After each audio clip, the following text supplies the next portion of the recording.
Welcome to downtown San Rafael, everybody.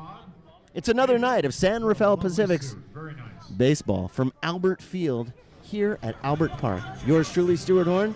Ethan Estrada is alongside. Tonight's game brought to you by the Pacifics, Marin TV, and of course Dominican University of California. The association of the three enable us to bring to you these games live from downtown, along with budding student broadcasters alongside. It's my pleasure to introduce Ethan Estrada, who's joining me now. Ethan, how are you tonight? Oh, I'm doing good. A little bit chilly, but that's expected here in the Bay Area. Well, it's actually, considering we have this big heat wave coming up, I just as soon keep the heat away as long as possible. If we have to wear a sweater tonight, that's okay by me. Because tomorrow, no sweaters necessary. But tonight, the Pacifics will be playing against the Napa Silverados, and it's Irish Heritage Night. And you had some interesting information on Irish players. Is that correct? There has been three in particular, very well-known Major League Baseball players who have come down through Irish descent, most notably Mark McGuire, Nolan Ryan, I heard of him. Whitey Ford. Yeah. Three really good players. All right. That's great. Irish Heritage Night. We've got just all kinds of great festivities going on here at the ballpark.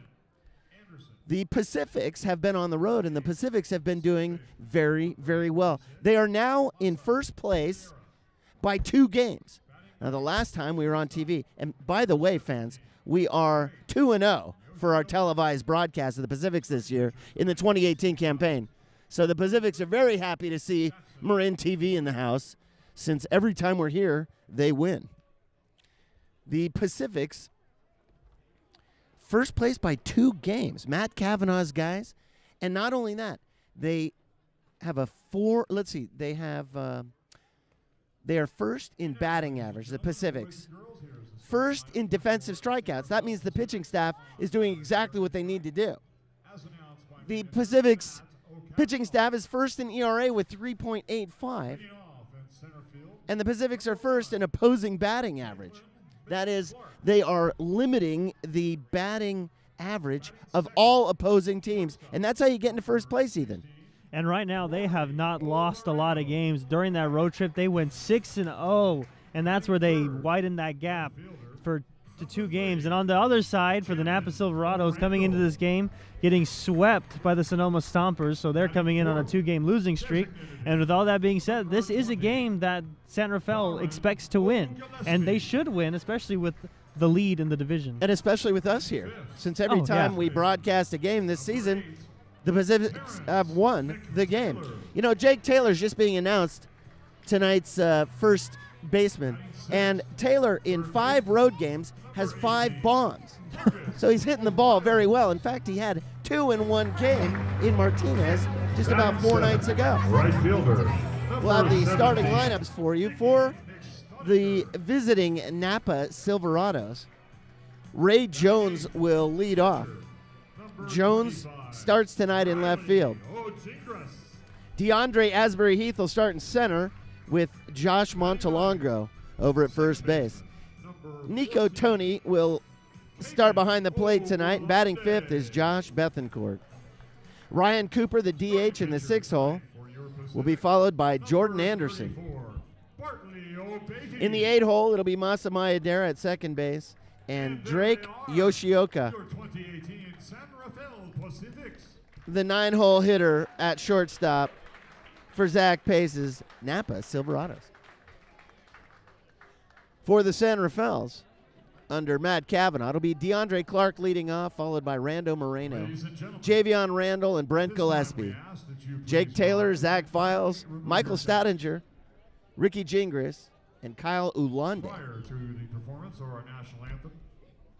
On the mound for San Rafael will be Max Beatty, who a 4-1 pitcher, the 4.33 ERA. Recognizing a moment of silence here at the ballpark. Thank you. For the tragedy in Maryland. And now we'll have the national anthem right here on Marin TV's coverage of the 2018 San Rafael Pacifics.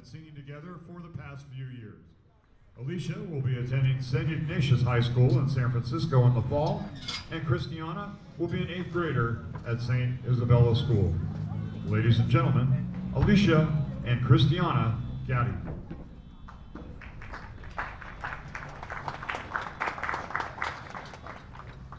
Oh, can you see by the dawn's early light what so proudly we hailed at the twilight's last gleaming, whose broad stripes and bright stars through the perilous fight o'er the ramparts we watched were so gallantly streaming, and the rocket's red glare, the bombs bursting in air, gave proof through the night that our flag was still there. Oh, say does that star-spangled banner yet wave o'er the land of the free and the home of the brave? Oh, what a great way to get tonight's game between the Pacifics and the Napa Silverados underway. The Gaddies knock it out of the park. Yeah, that was great. Nothing like a great national anthem, Ethan, to kind of get you jacked for a night of baseball. Irish Heritage Night here at Albert Field in downtown San Rafael. A And live now, broadcast Pacifics on defense. for the San Rafael Pacifics, the first Big place Jake Taylor. San Rafael Pacifics, I might For add. second baseman, Kyle Ulande. Out on the field, Over at getting warm out there, shortstop, and you can see Moreno. number 34 is Max Beatty, the big right-hander, a 4.33 ERA. Left field, Javion 35 and a Randall. third innings pitched, 30 strikeouts, just 3 walks, Ethan. Now that's a nice ratio, a 10-to-1 ratio. In his last start versus Napa, he went 4 1/3, gave up 9 runs though, 4 strikeouts and 1 walk. That was his last start against Napa. Beatty is tied for first in the Pacific Association with 4 wins, tied for fourth with strikeouts. He's got 31 of them, but those 4 wins, all in a row. And getting hot is something that baseball players do often, because once you find a groove, you seem not to lose track and you just dominate for that short period of time. And what I've seen is, looking at the numbers for Max Beatty throughout those 4 straight victories, his sabermetric stats have dropped significantly. What I mean by that, batting average against has dropped a couple of points, and same thing with walks, hits, innings pitched has dropped a couple of points as well, meaning not a lot of base runners. Defensively for San Rafael, Matt Cavanaugh sets him up just like this. Javion Randall out there in left field with Don Andre Clark in center. Michael Stoudinger in right field. Zach Files at third. Rando Moreno at short. Kyle Ulande at second base with Big Jake Taylor over at first. Ricky Jingers behind the plate, and Max Beatty on the hill, a 4.33 ERA. And we are ready for baseball right here on Marin TV. For Napa, Ray Jones will lead off for Napa. Ray Jones. It'll be Jones, Ashbury Heath, and Montalongo here in the first. Top of the first, everybody. The left-handed batting Ray Jones steps in against the 4.33 Beatty, and we're ready for baseball right here on Marin TV.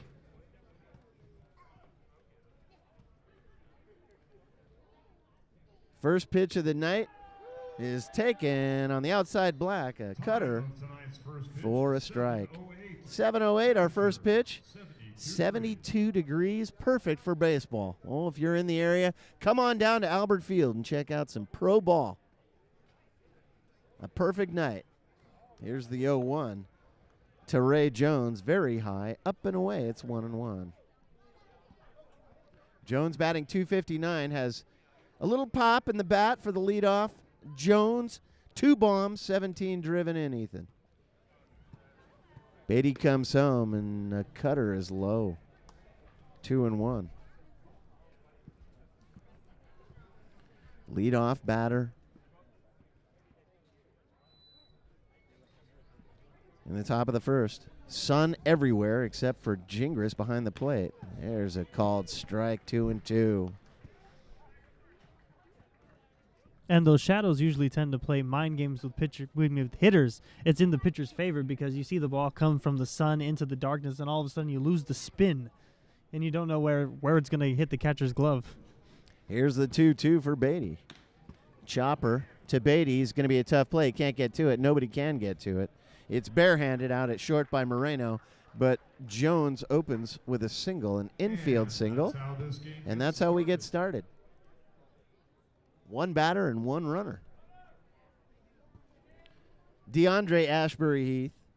Batting second for the Silverados, center fielder number 2, DeAndre Asbury Heath. Asbury Heath, the center fielder, with a man on. Top of the first, no score here at Albert Park. Pacific's first place by 2 games in the Pacific Association standings. He bunts it back to the mound, and Max Beatty throws it away. It gets into center field. He, in the exchange in front of the mound, he looked up on it a little bit, Ethan, and he couldn't get it out of the glove, and he should have just held on to it at that point. But then he almost made a bad thing worse, and he threw it in the dirt past Moreno, and luckily Don Andre Clark was out there in center field to scoop it up. So 2 batters and 2 hitters. 2 hits, I should say, as Asbury Heath reaches on a bunt single. And here's Josh Montalongo, a 2.63 batter, has 4 bombs and 20 driven in, and he takes an inside strike. Nico Tony is on deck. Beatty, a couple of tough plays so far, and he couldn't handle either of them. One was a chopper over his head, and one was a bunt right back to him. Here's the 0-1, and a curveball is slashed foul. 0-2. Montalongo, 20 driven in so far this season, and he has a chance to knock another one in.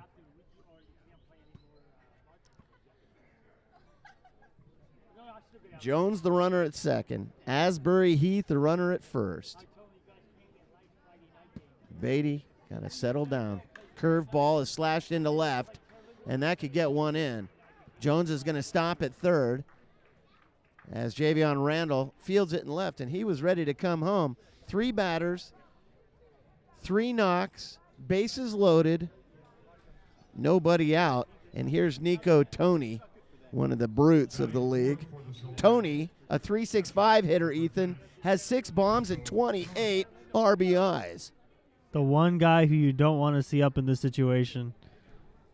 Wow, is baseball a weird sport? We're going to find out how patient Nico Tony can be, because most hitters would be up there right now swinging, sitting fastball. Tony in the driver's seat, and he slashes one foul third base side, and he did swing at the first pitch, but it was right down Main Street.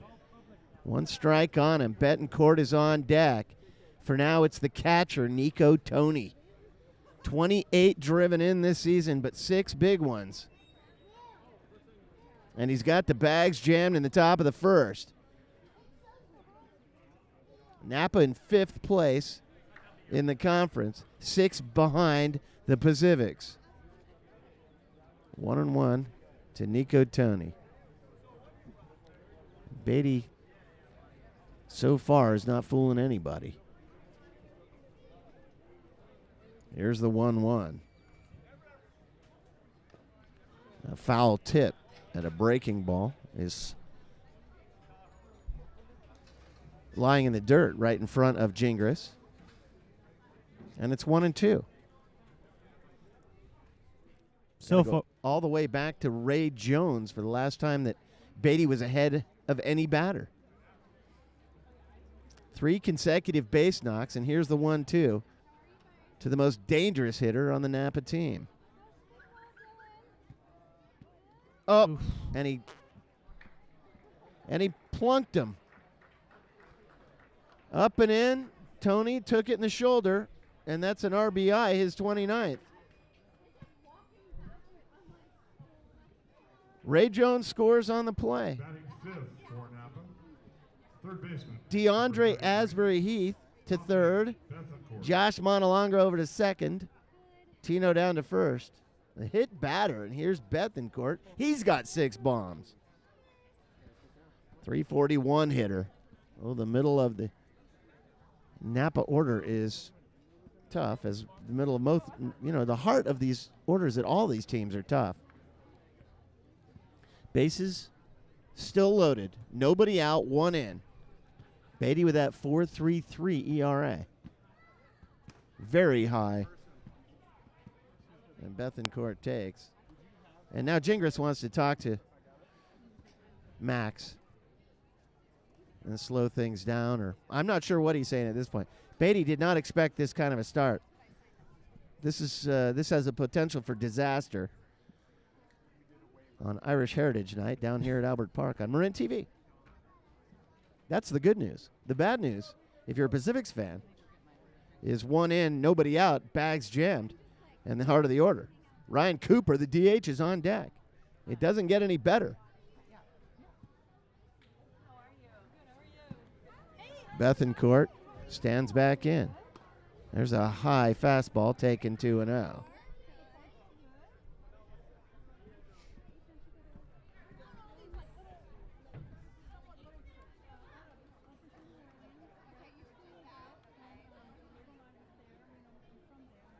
Delivery is lifted to center.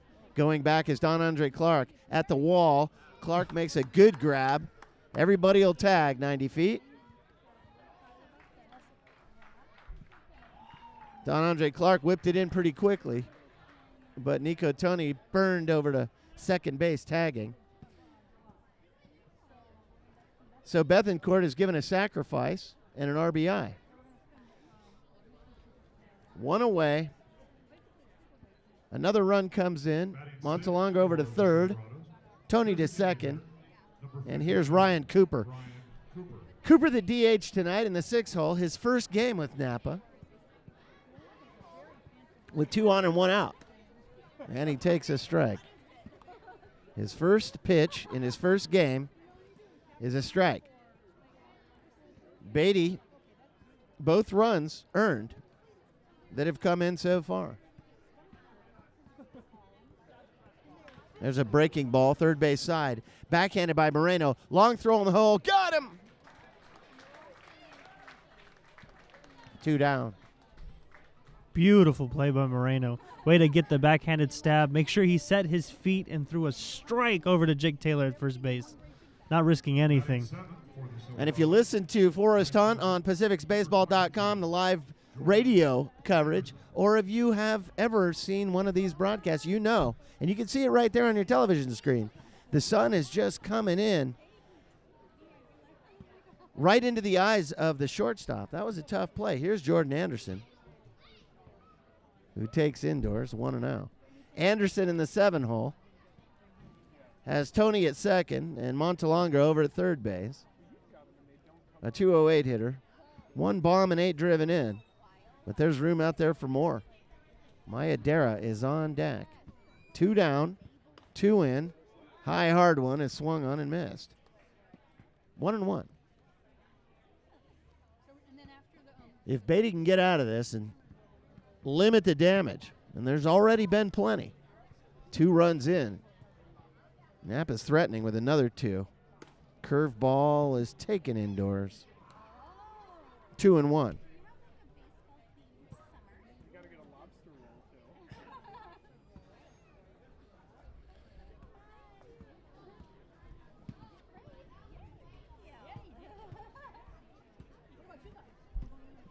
Beatty stands tall, and here's a breaking ball chopped up the first base line, and it just dribbles foul. And now it's 2-2. 1 strike away from getting out of this jam, and it's not like Beatty has pitched completely poor. The first 2 hitters that reached, one on a throw, one on a fielder's choice on a bunt, the other one on a high chopper, so it's not like he's given up a lot of hard contact. It's just things haven't gone his way so far. He did give up a long fly ball to Josh Bethencourt that was caught at the base of the wall. But other than that, you're right. Napa's 11-13. The Pacifics are 17-7. Here's the 2-2. Fly ball right field. This is trouble. Stottinger at the base of the wall. He's got it. And Beatty gets out of jail, but not before he coughed up a pair. 2 runs on 2 hits. As we go to the bottom of the first, the Pacifics will be sending out Don Andre Clark and Rando Moreno. And then Javion Randall. Clark, Moreno, Randall. It's a 2-0 ball game. And now we're going to send it down to good old Jake Moles on the field. Take it away, Jake. End of the half of the first inning. Napa Silverados already starting off strong. A couple unfortunate errors in the field. Couldn't keep Beatty. I'd get out a couple jams there, but he only got 2. He only let 2 in, and the half of the inning is over, and the Pacific's looking to answer back here at Albert Park. Don't forget, you're watching the San Rafael Pacifics on Marin TV. Back to Stu.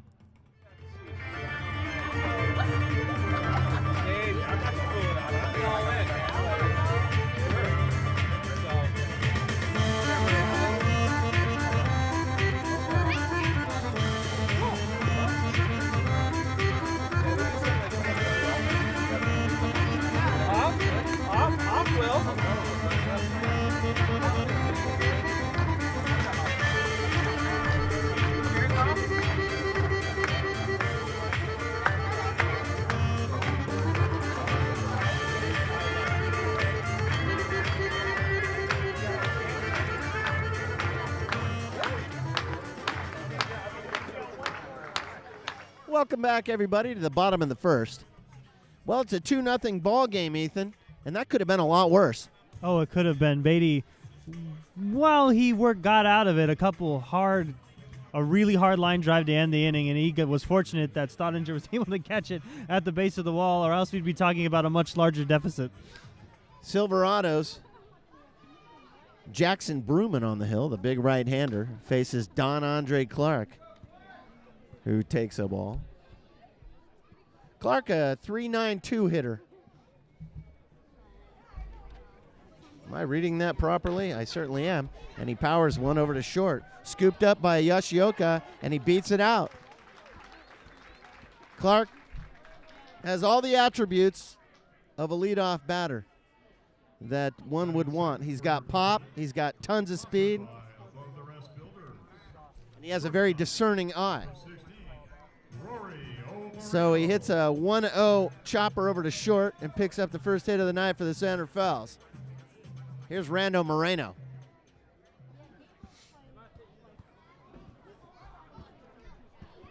A snap throw over to first, and Don Andre Clark scurries back to the bag. I don't know if he got hurt on the way. Clark is shaken up a little bit, diving back into the bag. He ended up on his back, which is a rarity. When the guys dive back to the bag, they're usually not, they don't end up on their back normally, sometimes. Which will happen right there.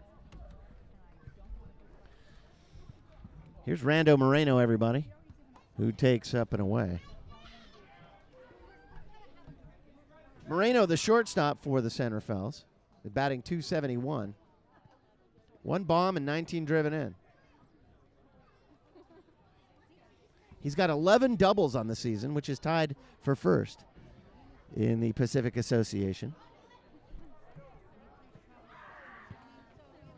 And he takes a strike, 1-1. Javion Randall is on deck, a soft toss over to first. From the pitcher, Jackson Bruman, that 4.62 ERA, just to let Don Andre know he's thinking about him. And now he throws something a little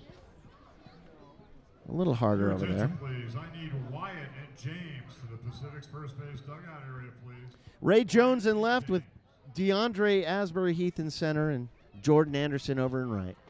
Here's the 1-1, and it's fouled out on Anderson drive. Again, Wyatt and James to the Pacific's 1 first and 2. base dugout area for the Garen's Auto Body Race. Don Andre Clark, the runner over at first.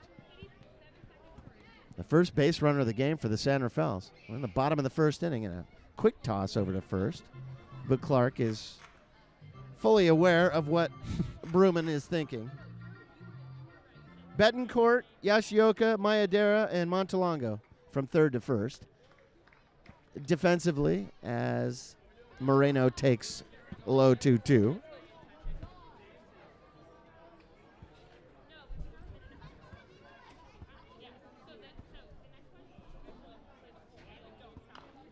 He chops it off of home plate, just kind of fighting something off. Napa on a 4-game losing streak. Though they lead the league in stolen bases with 78. That's 49 more than Pittsburgh, who's in second place, if you can imagine that.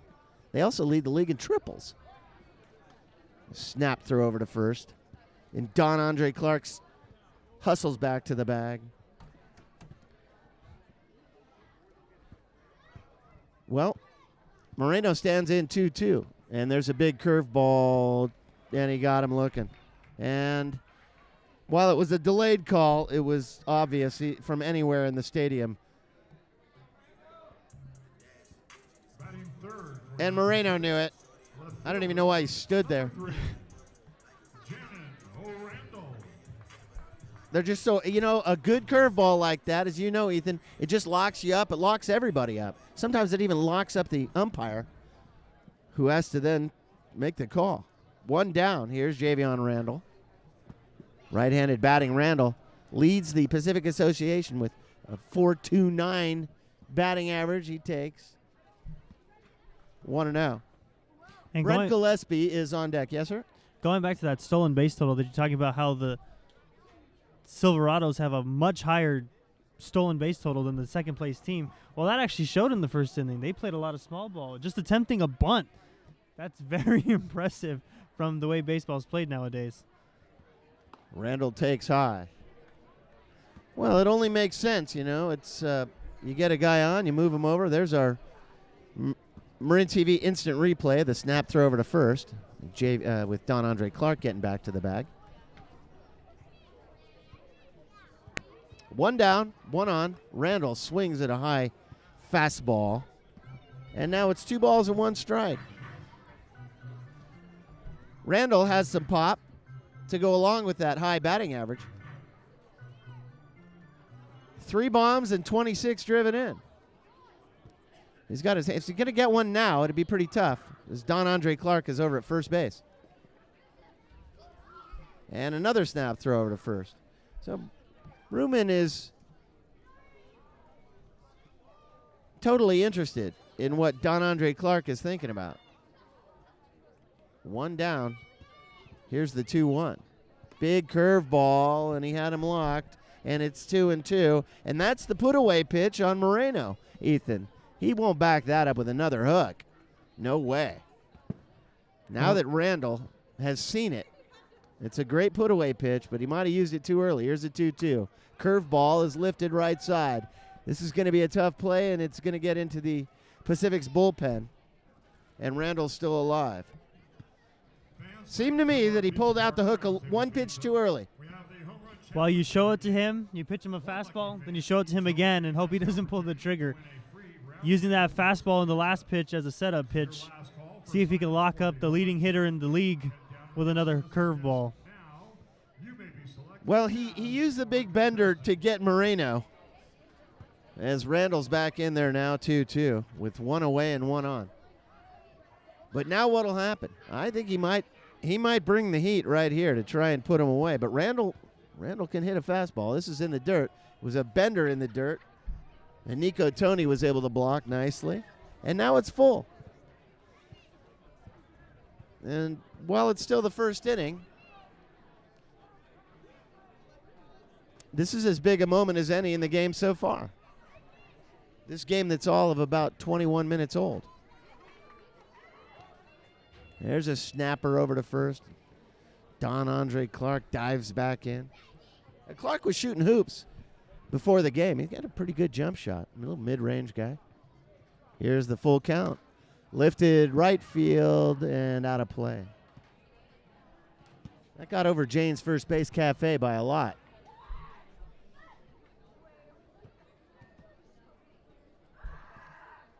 That 4.29, I guarantee that Bruman's thinking about it. I would be. Righty on righty. Here it is. Popped him up. Back behind the stadium. Into Kirby Cove.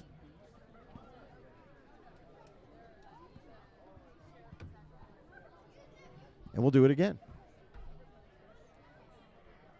8th pitch of the at-bat coming up. Bruman the pitcher. Randall the hitter. Here it is. Big curveball up the middle. This is trouble. There's on to second for one. Back end is not in time. So Don Andre Clark is out at second base. On the attempted double play, Javion Randall reaches on a fielder's choice.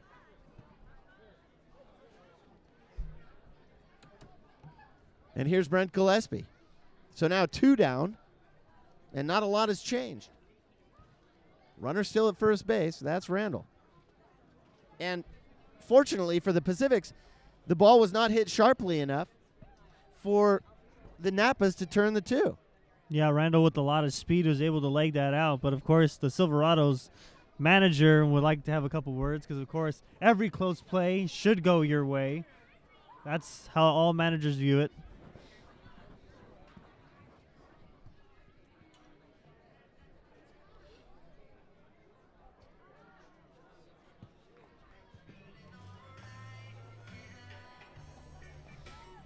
Batting fourth for your Pacifics, designated hitter, number 20, Marin Gillespie. No idea. The manager? Don't know. Okay. 2 down. And here's the full 4-hole hitter, Brent Gillespie, who has a ton of power. And he takes outside for a ball. The DH Gillespie batting .337 in the 4-hole. 4 bombs and 21 driven in. And we've witnessed a couple of them here on Marin TV. And he swings at a breaking ball in the dirt. And that was a terrible looking pitch. But somehow, when it leaves the hand of the pitcher, if you're committed to it, there's no holding up. Gillespie was committed to swinging at that pitch. There's no question about it. Otherwise, he wouldn't have offered it such a thing. Here's the 1-1. Indoors, and Nico Tony, the catcher, seemed like he was crossed up a little, but it might have just been thrown inside a little bit. 2 down, 1 on. Gillespie the hitter. Taylor is on deck. Gillespie needs to reach. And he lifts one to center field. Backing up is Asbury Heath. And it's out of here. And Asbury Heath has thrown up the arms as if to say it bounced over the wall for a ground rule double. And that's the ruling on the field. And nobody's arguing. It landed on the just in front of the fence out in center field as Asbury Heath chased it down. And from here, it looked like it was gone. But apparently, the big bounce was on this side of the wall. So Gillespie delivers with a double. And the first pitch to Big Jake is taken up and in, 1-0. All of a sudden, Bruman's working very quickly. 2 down and 2 on. Javion Randall, the runner at third. Gillespie over at second base. And a liner up the middle, and that's going to score at least one. Coming in to score is Randall. Right behind him and tying the game is Brent Gillespie. And Big Jake delivers a 2 RBI single straight up the middle. Tie game. And that just shows what kind of terror Jake Taylor is right here. Saw the little bit of a looping curveball, slipped out of the hand of Bruman, got inside. Next pitch is trying to pitch him a strike with that fastball, lifted too much over the plate, and Taylor just deposited it into center field. It was hit so hard that the center fielder bobbled the ball on the hop.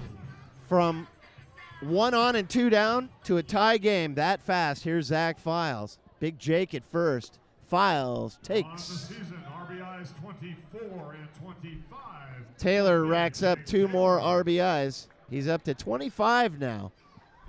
As Files takes outside for a ball. Michael Stottinger on deck, taken across inside black, 1-1. Files, the everyday third baseman for Matt Cavanaugh.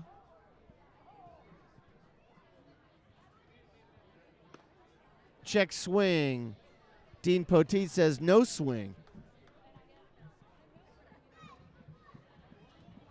2-1.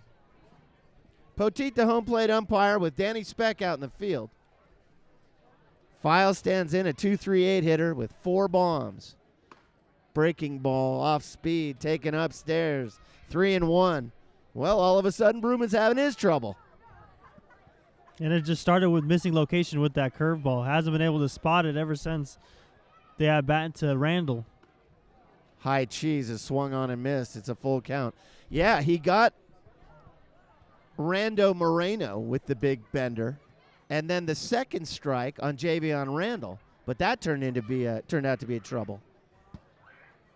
Now can he put away Files with a big curveball? Nope. And he walked him. He didn't throw him the curveball. It takes a lot of guts to throw that big bender 3-2,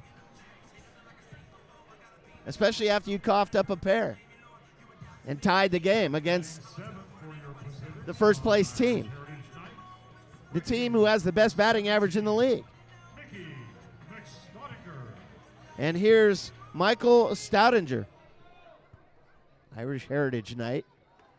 A fastball across the knees is taken for a strike. 0-1. Ricky Gingras is on deck. Bottom of the first inning, it's a 2-2 ball game. 2 on and 2 down. Curveball is low and away. And now it's 1-1. Stoudinger, a 2.93 batter, 17 RBIs, and a chance to get one more right here. He hammers one foul, third base line. 1-2. Well, here we go again. Will Bruman, Ethan, pull out the big hook right here? I'd do it. The way he got Moreno earlier in the inning. Big curveball coming up. There it is. And he fouled it away. Hey, to Stoudinger's credit, he got a piece of it.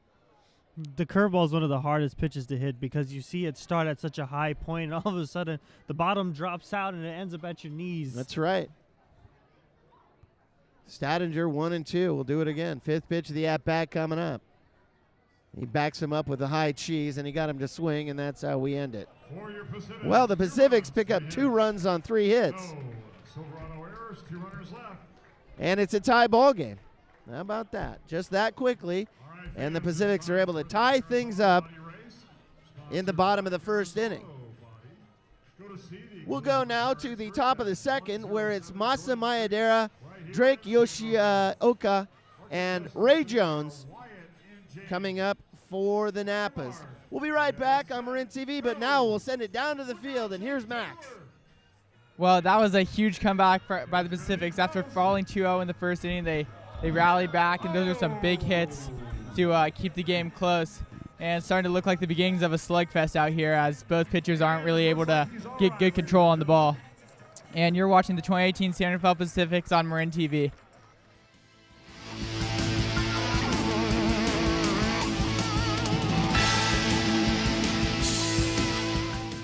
TNCM TV's live coverage of the San Rafael Pacifics 2018 baseball season. It is a 2-2 tie between the Pacifics and the Silverados after a very eventful first inning, to say the least. Leading off for the Silverados will be the second baseman, Masa Mayadera, to face Max Beatty. Beatty got into a bases-loaded, nobody-out jam, but only surrendered 2 runs in the top of the first inning. So now we'll see what he does now. And he misses outside and low with a fastball to Mayadera.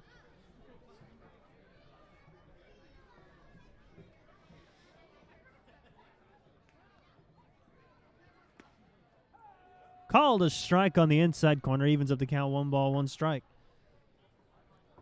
A cool night here in San Rafael.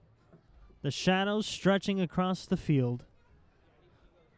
As Beatty gets his sign he likes. And a ground ball to Alande at second. A Taylor at first. And that is 1 out. And that's exactly what Beatty needed. A very quick out to start off this top of the second inning. So now it'll be the second base, the shortstop, Drake Yoshioka, for the Napa Silverados, as Beatty will try to get another quick out and get back into the dugout and let his hot offense work. Strike 1 across the plate. 2-2. In the top of 2. Swing and a miss. Good pitch from Beatty. No balls, 2 strikes to Yoshioka. And I am joined by Stuart Horn here. I'm back. The 0-2 pitch. Swinging a tapper, foul back, and it got the home plate umpire in the hand. Dean Poteet is used to it. He's a tough guy. Major league umpire. Didn't even flinch. Take one off the hand. Well, it's not cold yet, but it's going to be soon. I have a feeling. You can feel it. Yeah. The cool breeze. Swing and a chopper foul towards Satchel Paige Plaza here at Albert Park. So we'll keep the 0-2 count as Yoshioka will step back into the box. The 0-2, swing and another chopper foul. Yoshioka doing his best to stay alive. Beatty's throwing a lot of junk right now. Not a lot of cheese here in the second inning. But he's got new life. And you can see it in his shoulders because he had already dropped the shoulders there in the top of the first. Things were going bad. The 0-2 pitch, swinging another line drive foul towards the Silverado dugout. And then the Pacifics came right back. I mean, you think about it. Beatty had the bases loaded with nobody out and got out of it giving up 2 runs. The 0-2 and the dirt blocked nicely by Gingras. 1 ball, 2 strikes. Which in itself, was a good thing. But then the Pacifics came right back and answered with 2 of their own, thanks to Jake Taylor. Curveball misses way outside. 2-2. From my angle, that didn't look terrible, but from your angle on the TV monitor, it was probably up and away. From our vantage point, everything looks like a strike. Yeah. 2-2 and a fly ball. Charging in is Randall, and he'll put it away for out number 2 quite easily.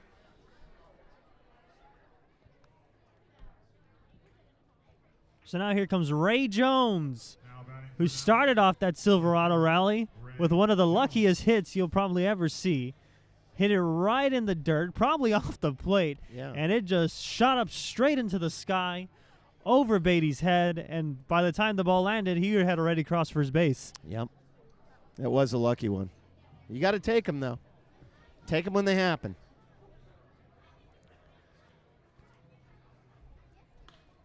Swinging the first pitch is foul, curving foul.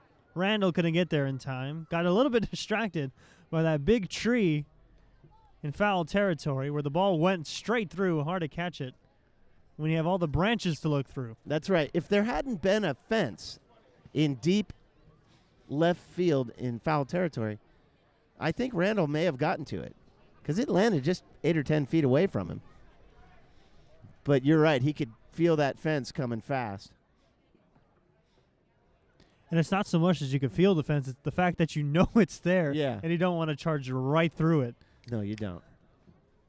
So now the 0-1 pitch from Beatty. Swing and a miss. Beautiful. Beautiful breaking ball in the bottom of the zone. Got Jones to swing over the top. No balls, 2 strikes. 2 outs and a 2-2 tie. Top of the second. Like Vince Scully would say, deuces are wild. Who? Vince Scully. Never heard of him.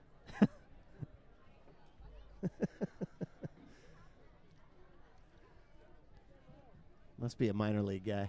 The 0-2 pitch, fastball down in the dirt, blocked nicely by Gingras. 1 ball, 2 strikes to Jones. You know, not everybody can make it. Don't feel bad for, what'd you say his name was? Vince Scully. Don't feel bad for that guy. Heard he had a pretty good minor league career, though. He might make it one of these days. Be on Marin TV. 1-2, swing and a miss. Got him to swing right over the top of it.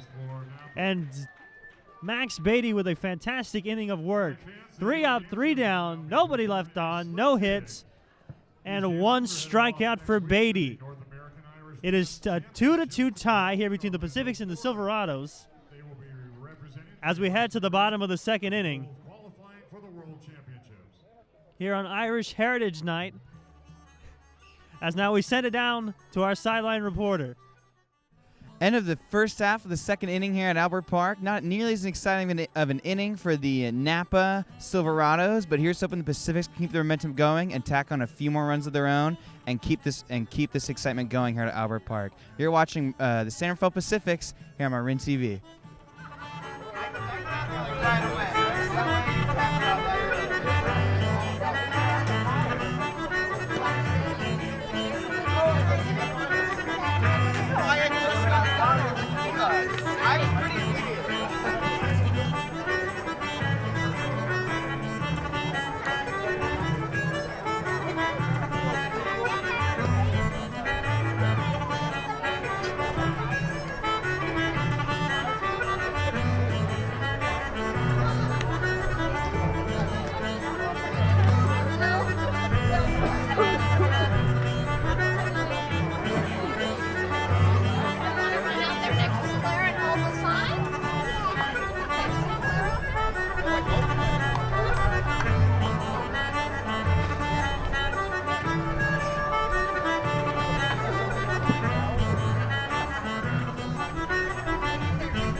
Ladies and gentlemen, the Healy Dancers.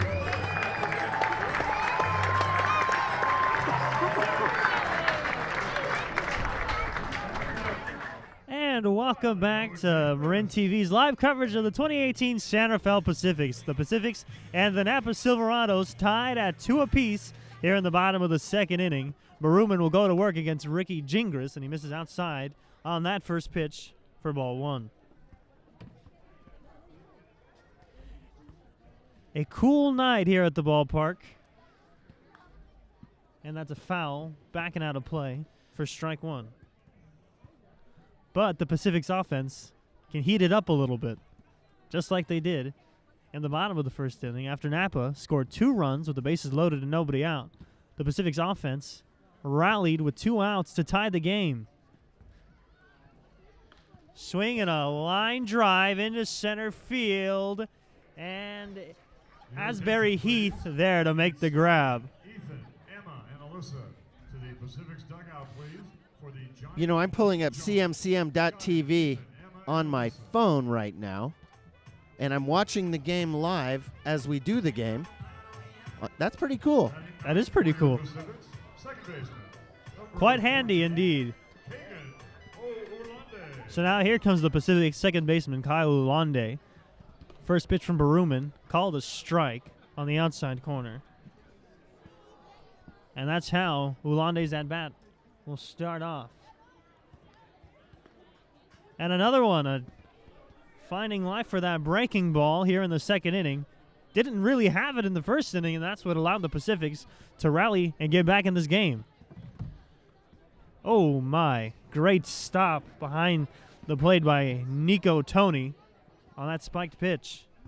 1 ball, 2 strikes.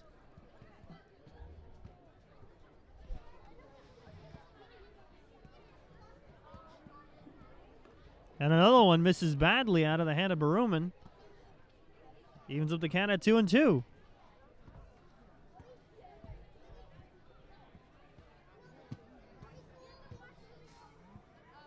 Swing and a miss. Got Ulande swinging on a slider outside and low. So Baruman finding second life with that breaking ball, which he didn't have in the 1st inning. And so far, a quick 2 up, 2 down. Center fielder, So now here comes Don Andre Clark, the center fielder for the Santa Fe Pacifics. First at bat, got an infield single, hit it in the 5-6 hole. The shortstop, Yoshioka, tried to make a nice play, but it missed, and that is a... Don't know. Umpire didn't call anything, so I'm guessing it's ball one. It's still not up on the board. I guess the score didn't get it either. Well, if he doesn't make a motion, I assume it's a ball. And that's another ball. 2 balls, no strikes.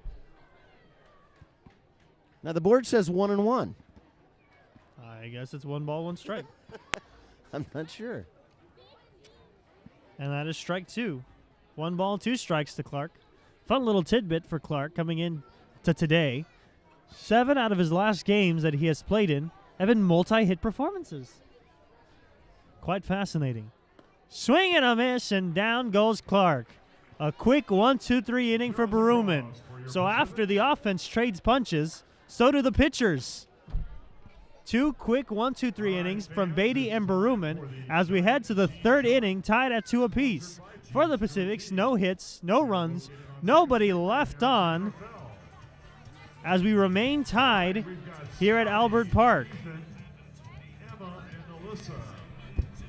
And now we'll send it down to our sideline reporter, Max, with more information. Well, that was a quick 1-2-3 inning there.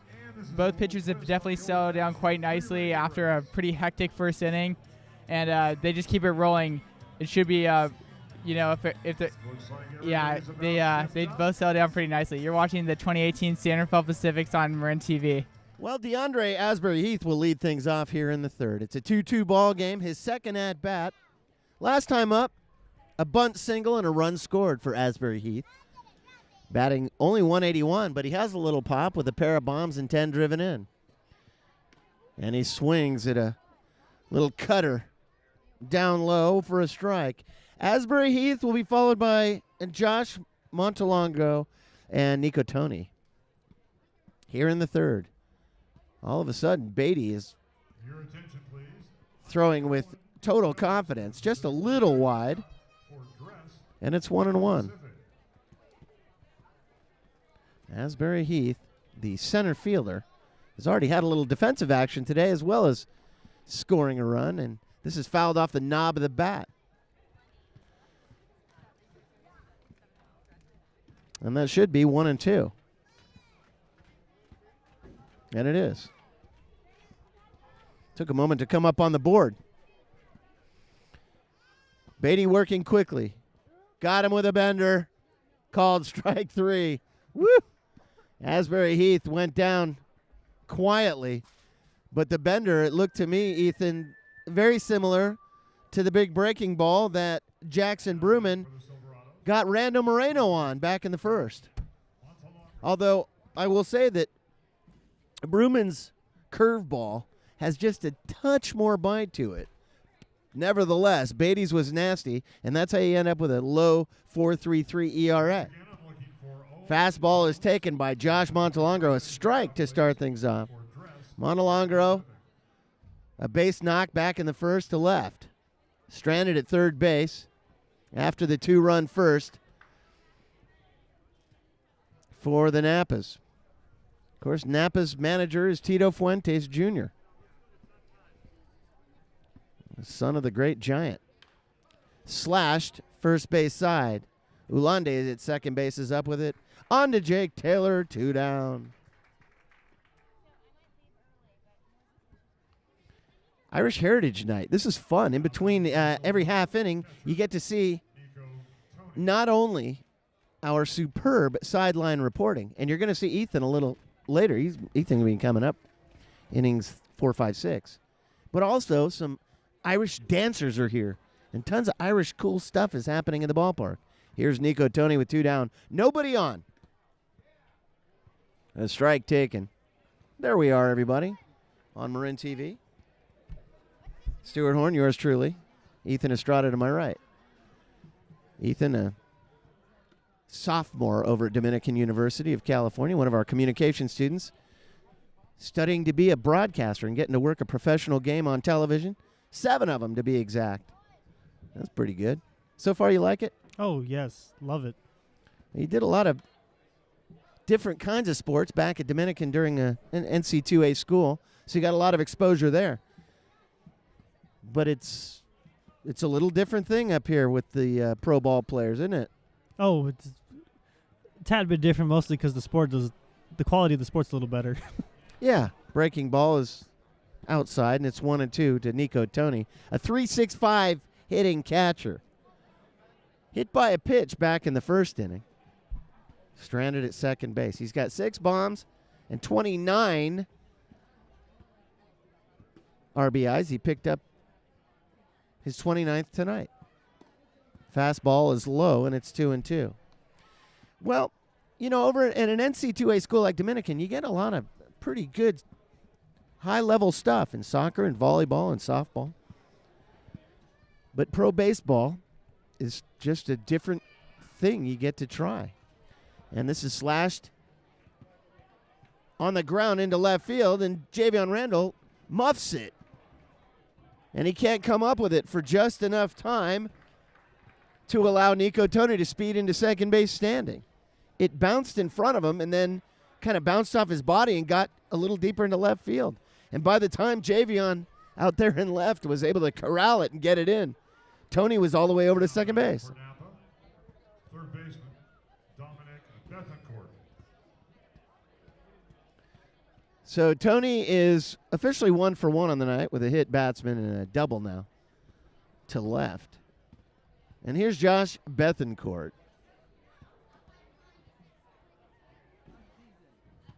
Bethencourt batting .341 with 2 down, a runner in scoring position. High, hard one is swung on and missed. Strike 1. Ryan Cooper's on deck. Things are cooling off here at the ballpark. Every minute as the sun lowers into the sky, the ballpark gets cooler and cooler, and you can feel it coming up off the grass. Fouled back to the screen, and it's 0-2. And that's a good shot from our CMCM overhead camera. You can see just that last sliver of sunlight going over the second base bag. Pacific's infield playing way back with 2 down. Bettencourt, 0-2, curveball, check swing. They want an appeal to Danny Speck in the field, and he says no swing. Brother, 1-2. I guarantee every Pacific's fan in the world watching this right now is disagreeing with Danny Speck's assessment of whether or not that was a swing. Dean Petit points out to Beatty and says, let's play ball. 1-2. And there's a line drive into left, and that's going to get Nico in from second. So the check swing comes back to bite the Pacifics as Josh Bethencourt has an RBI single. And here's Ryan Cooper. It's a 3-2 ball game. Designated hitter, Ryan Cooper. And when misplays happen, just like Randall had in left field, 90 feet will always come back to haunt you, and that's exactly what happened. That's exactly what happened. Nico was able to get over to second base and score on the subsequent RBI by Ryan Cooper. Snap throw. Check it by Josh Bethencourt. Snap throw over to first. And nothing doing. Ryan Cooper batting in his first game as a DH for Tito Fuentes. Takes low and away. 1-0. Top of the third inning. A 3-2 ball game. Napa Pacifics. And another snap throw. On that RBI single by Bethencourt, I'd like to point out one thing about Beatty's mechanics. When he drops to that sidearm location, it's most like every single time that we've seen him pitch, it has been a slider. So that might be something that they look into to try to fix. And now he heaves a bona fide fastball over to Big Jake at first. Beatty is totally preoccupied with the runner, and that's Josh Bethencourt. course, Napa leads the leagues in stolen bases. 78 of them.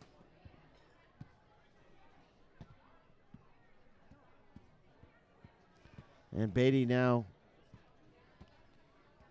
back to first. He really does not want to allow Bethencourt to go.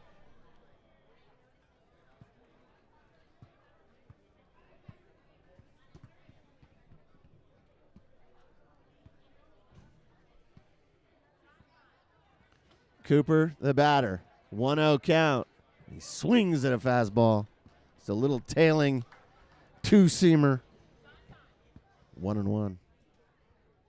And although Beatty gave up a run in this inning, Beatty and Baruman both have found life with their secondary pitches, and that's what's limited the damage after both of them having rough first innings. Jordan Anderson is on deck. Here's the 1-1. Little slide piece there. Cooper's over the top of it, 1-2. 2 down, 1 run is in. Bethencourt, the runner over first base.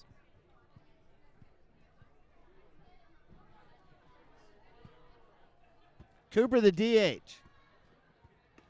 Check swing, and he went around. So Cooper goes down. 2 strikeouts in the inning, but a run scored. Let's see. One hit, 1 run in. It's 3-2, everybody. For San Rafael, it will be the 2-3-4 batters, Rando Moreno, Javion Randall, and Brent Gillespie coming up for Matt Kavanaugh's Pacifics right here on Marin TV. But for now, we'll send it down to the field. Napa Silverados. Napa Silverados finally answering back to the San Rafael Pacifics, tying 2 runs, tacking on an RBI. Josh Bethencourt bringing Nico Tony into home plate. Now it's up to Javion Randall, Galando to see if they can answer back themselves and keep this neck and neck game going here at Albert Park. You're watching Marin TV. Don't go anywhere.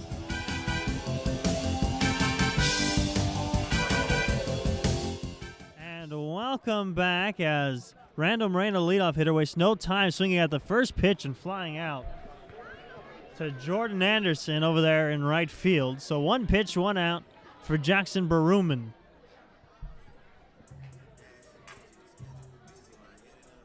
So now will be Javion Randall, who reached on a fielder's choice his first time and ended up scoring the first out of the 2 runs for the Pacifics.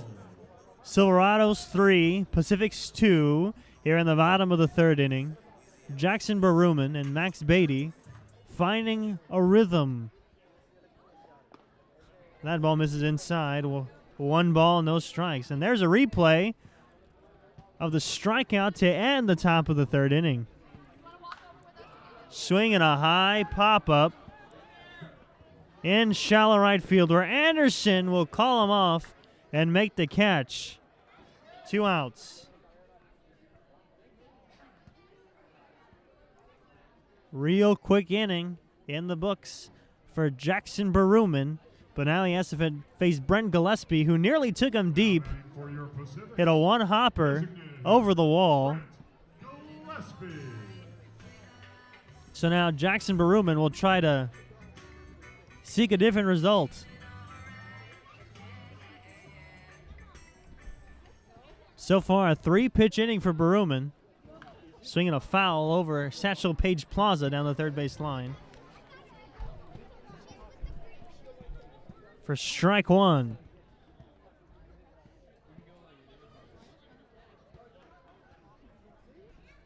The 0-1, and it hits Gillespie. He'll take the trot over to first base, and now there's a base runner on for Jake Taylor. Well, both teams now with a plunk.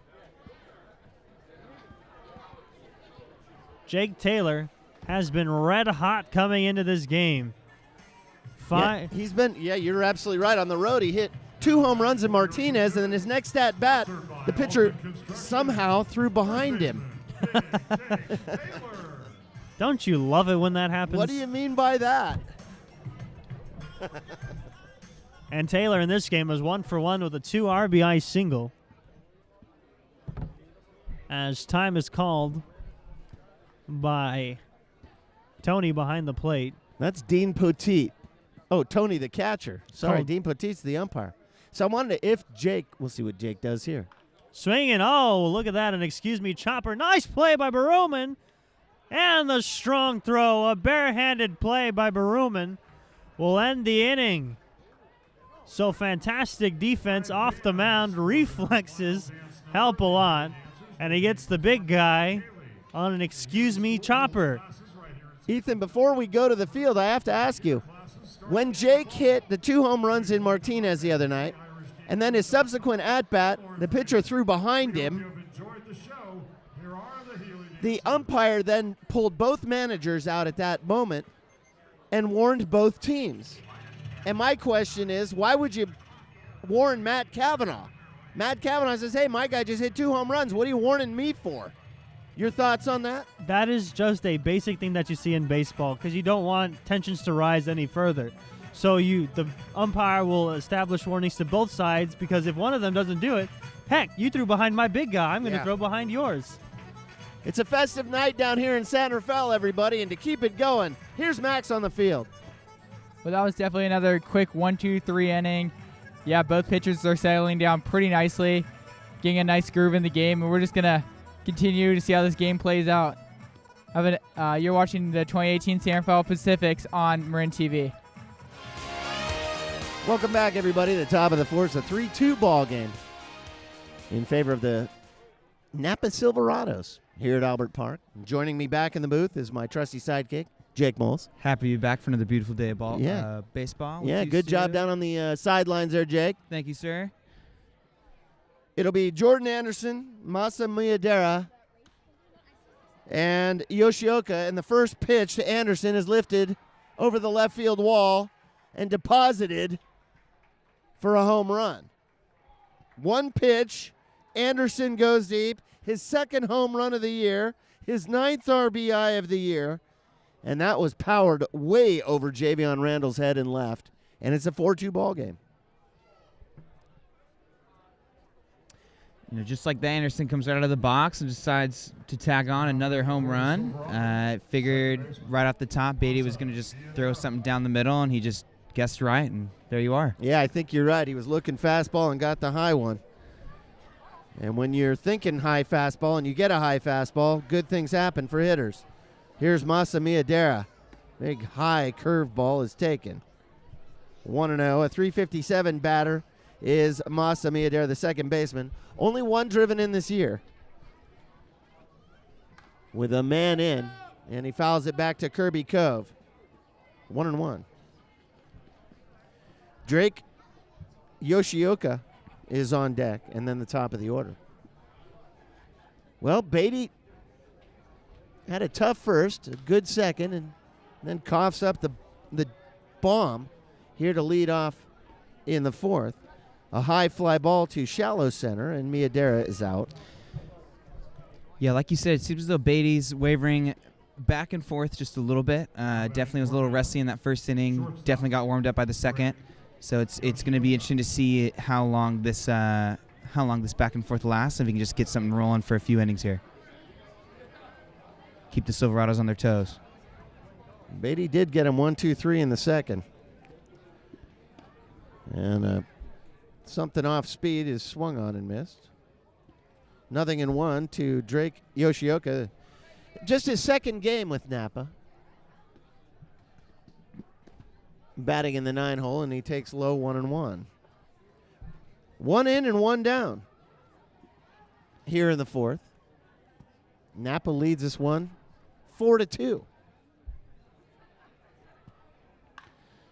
Beatty deals, and it's foul third base line and out of play.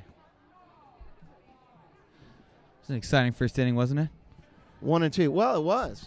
It certainly was. Both teams scored 2 runs. The top of the first, the Napas came out swinging, and then the Pacifics answered with a pair of their own. And since then, Napa has continued the pressure. And it's 1-2. Beatty deals, and a fastball is fought off down the third base line.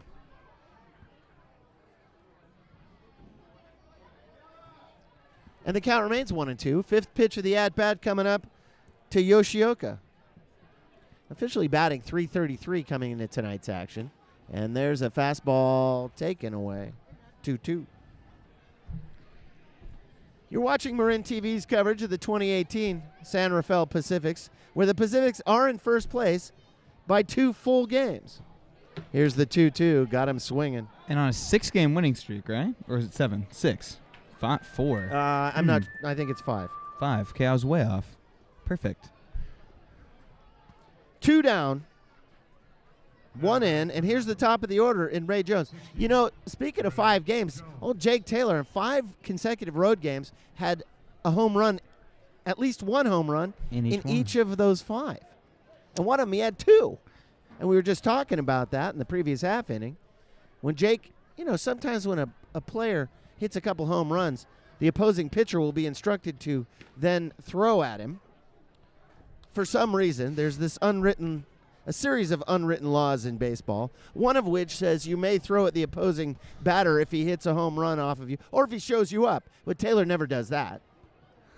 1 strike on Ray Jones, and this bounces off of the plate, and it's 1-1. But the other part of that unwritten rule, Jake, as you know, is if you hit 2 home runs, now you're fair game. Hunting season for you at that point. Yeah, it's hunting season. And especially if you're a big guy, and all batters kind of know this. And it's one of the dark parts of baseball, as this is indoors 2-1. You know, and some purists love it. I happen to think it's incredibly dangerous for a guy who can throw 90 miles an hour to intentionally plunk an opposing batter. Yeah. But it's, you know, I'll tell you, it's part of the big tradition of baseball, and this is ripped up the middle, a base hit for Ray Jones. And he's aboard. Like you said, it's one of those traditions that just feels a little dirty. Yeah, it feels not wrong. even a little dirty. Dirty is probably just the right word. Just Yeah. dirty. Oh, it is dirty. And it's definitely one of those debates between purists and, you know, I guess you could say newcomers on if that's even worth keeping around, because all it does is just get players hurt and keeps them out, and no one wants that. There's something about it. I mean, guys can get hurt. And so in the game against Martinez, what happened was Jake Taylor hits a couple of bombs, and the next thing you know, the pitcher throws behind him. He missed him. How do you miss a guy that big? That's what I want to Well, know. that's a hard thing to do to begin with. Asbury Heath stands in as a snap throw over to first. Hey, the Drake is here. All right, the Drake is on Marin TV, everybody. See if we can get Drake on here, the camera angle. There's the Drake. Oh, the Drake left me hanging? Okay, there we go. There Thanks, it is. Drake. And Asbury Heath squares to bunt and fouls it off. Of course, he reached in the first on a bunt and scored a run. I was thinking maybe he could move the runner over here. It's an 0-1 ball game. Of course, the Drake is the famous mascot of the San Rafael Pacifics. Can't believe he left you hanging after all those games you've been commentating for him. You can't what? Can't believe he left you hanging after Yeah, all he these did. Well, games I you've don't know if he could see me. commentated for him. See, I did about 150 games or 180 games in the first 3.5 years, and then a bunch of TV in the last 4 years. So, yeah. Drake needs to get it together. Here's the 0-1 to DeAndre Asbury Heath. Oh, slow curveball is taken. Had him locked up 0-2. 2 down, 1 in. Beatty needs to get out of this thing in a hurry. It's a 4-2 ball game. Get the Pacifics back up to the plate. A ball like that definitely puts Heath in a guessing game of wondering if he's going to keep trying to switch him up like that, or he's just going to catch him off guard and throw some heat. So Montalongo's on deck. Outside black taken. It's 1-2. Whew, that was close. That was a very close pitch as Beatty delivers the 2-seamer. Now he looks in at Gingras, and he doesn't like the first suggestion from the catcher. He shakes his head no. Now he's prepared, and he comes home. Ooh. And now it's 2-2.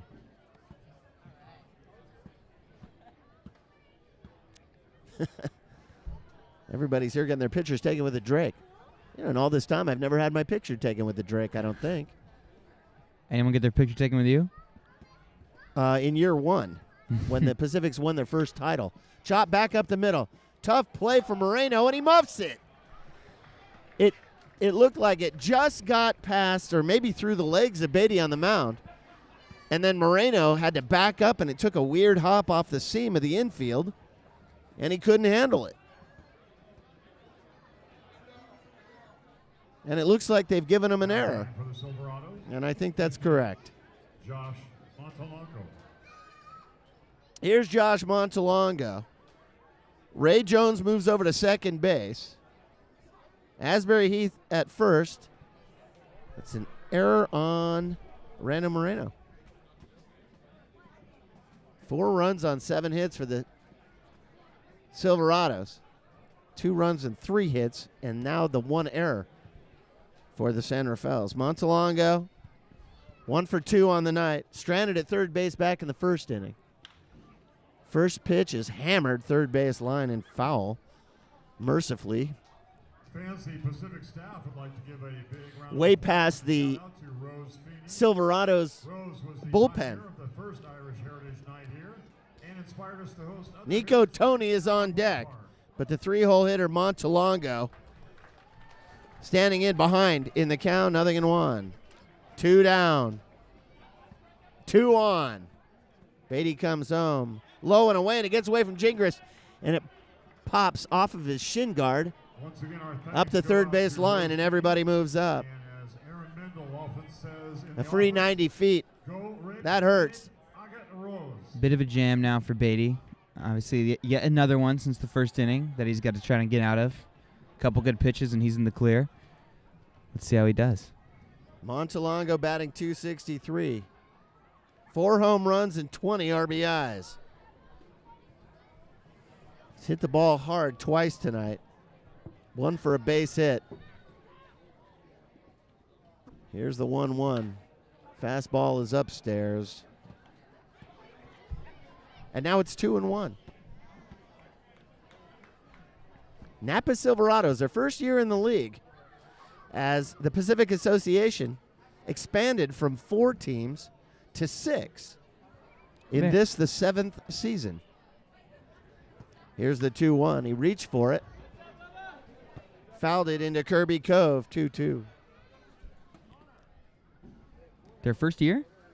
First season? First season Very nice. for the Napa Silverados. Who's the other new team? The Look at them. Martinez Clippers.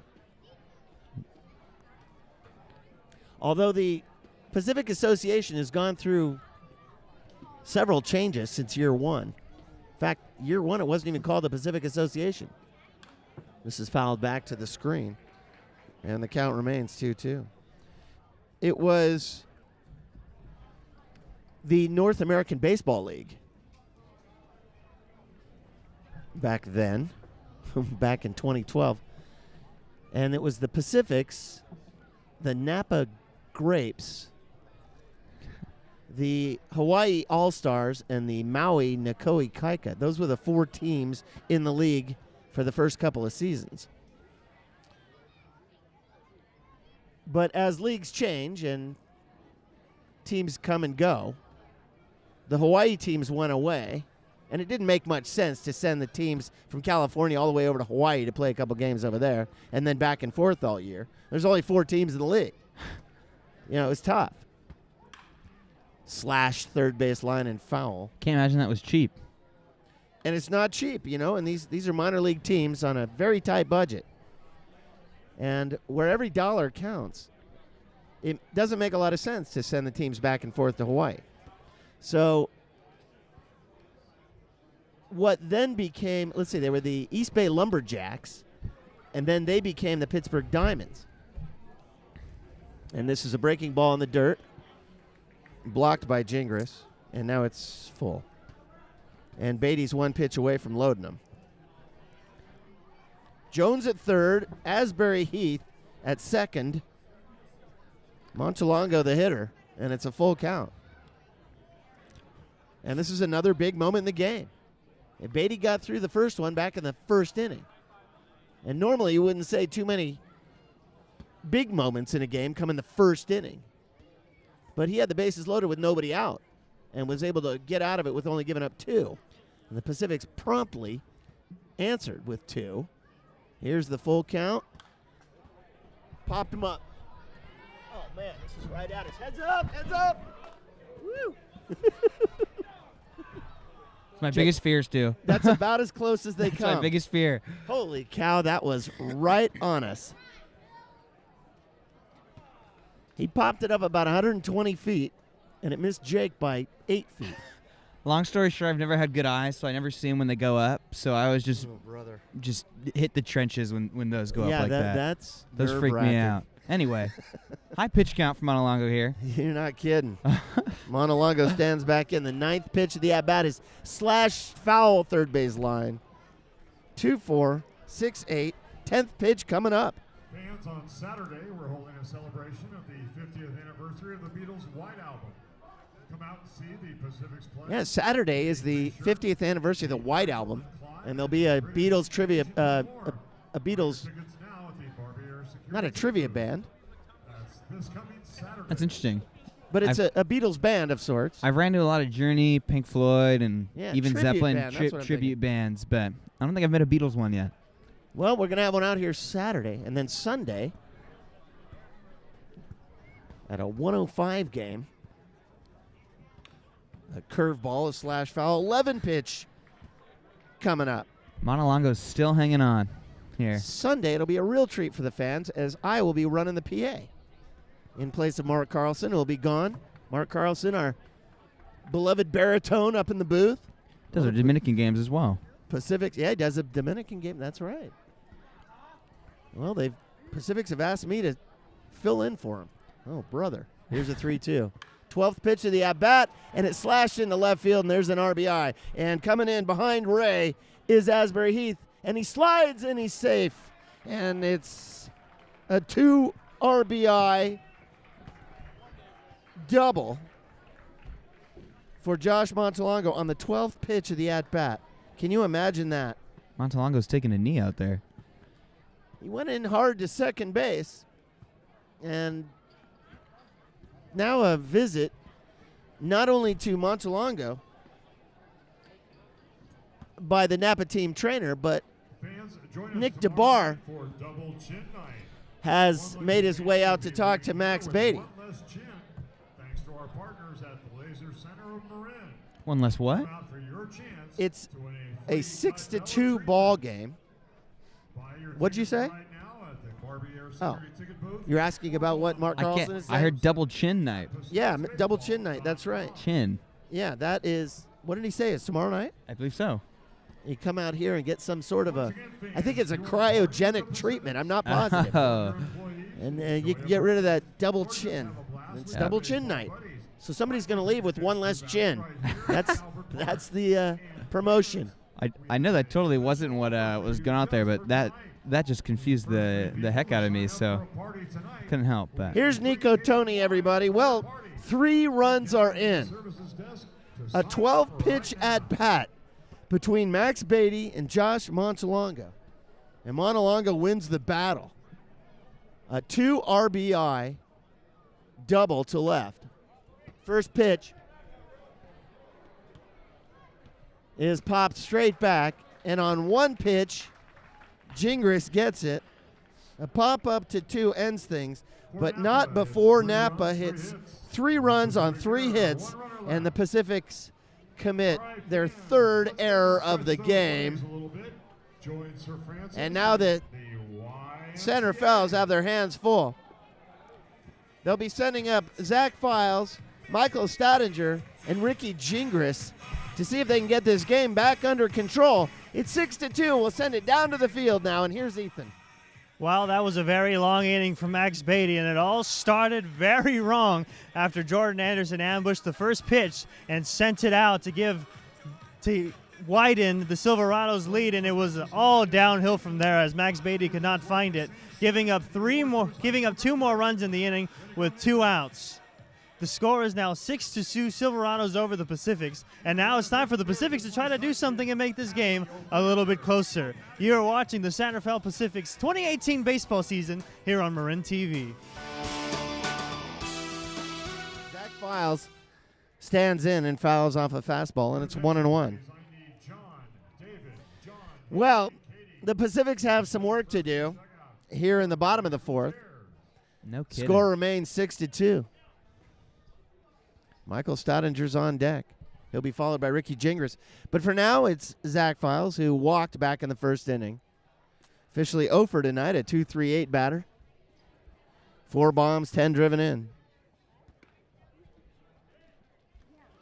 And a big curveball is taken for a strike, 1-2.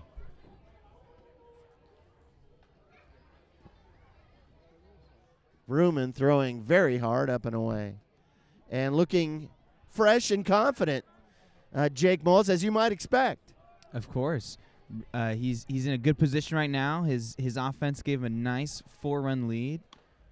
High with a fastball, and now it's full. So he's got a lot of cushion. Definitely doesn't want to get in a jam regardless, but there's no way you can't be pitching confident, pitching a lot of power when you've got that much room to work with, and he's just looking to get this over with. Full count, curveball is fouled down the third base line. And if he's lucky, a 1-2-3 inning for him. And Files fights it off. And Brewman's big bender is working tonight in a big way. And if you can just get a piece of it to stay alive, you've accomplished something. Files definitely fighting. Full count, third base line and foul, and out onto Anderson Drive. Might have another 12-pitch batter on our hands here. Well, this will be the 8th coming up. 7 pitches in the books, and he's still out there. So 8th pitch coming up with Staudinger on deck. There's a curveball lifted. Left field. Jones back at the wall, and he makes the grab right at the base of the wall. Files got a good piece of it, but just a dramatic fly ball to left, 1 away. Just a hair harder, and that would have been a nice home run for the Pacifics. You know, I think you're right. I think the pitch needed to be thrown a little bit harder also. You know, there's nothing like hitting a fastball because it jumps off the bat. But that off-speed looping curveball is tough to get out of here. And here's Michael Staudinger. Fouled back to the parking lot. 0-1. Staudinger struck out to end things back in the first, as Vrooman's working very quickly. And a little high cheese is taken, 1-1. Gingras is on deck, 1 down, bottom 4. A 6-2 ball game. The Napas have absolutely exploded with offense, and the curveball does not bite. It's 2-1. Exploded is an understatement almost. Other than that second inning, they've just been scoring runs. Here's the 2-1, long fly ball. This is out of here. Deep right field. Anderson on the move. It hits the base of the wall. Well, I called it too early, and the night sky knocked it down. Just a long double for Michael Staudinger. I thought he had enough of it. And there's another double for the Pacifics. Pacific's getting unlucky with those short balls on the fence out there. That, you know, Files, if it just gone a hair harder, would have gone over the fence. Staudinger here, if it just, you know, also another hair harder, right over the fence in the parking lot. And there's that one in the second inning, I believe, where it just bounced over the wall. That's right. We had a ground rule double that popped over the wall. You're absolutely right. I don't remember. In all the games I've worked for the Pacifics, I don't remember ever calling one early. And this is a liner up the middle, fielded by Yoshioka onto first, 2 down. Staudinger moves over to third base. And on one pitch, Gingras is gone. 6 to the covering 3. Here's Kyle Ulande. Ulande struck out back in the second in that 1-2-3 quick second inning. Here we're in the fourth. 2 down, 1 on. Fouled back to the screen. The high fastball. Now, if you're Alonda, you're probably thinking, I've got a runner on third. There's a 4-1 gap. It'd be nice to try and get a rally going and get 4 in. But if anything, I'm just going to get Staudinger in right now. That's right. And then if we called an inning right there. Small ball, get it done. A curve ball away is taken, 1-1. Oh, Alonde was thinking about it. 2-7-7 batter has 9 driven in. A base knock makes it 10.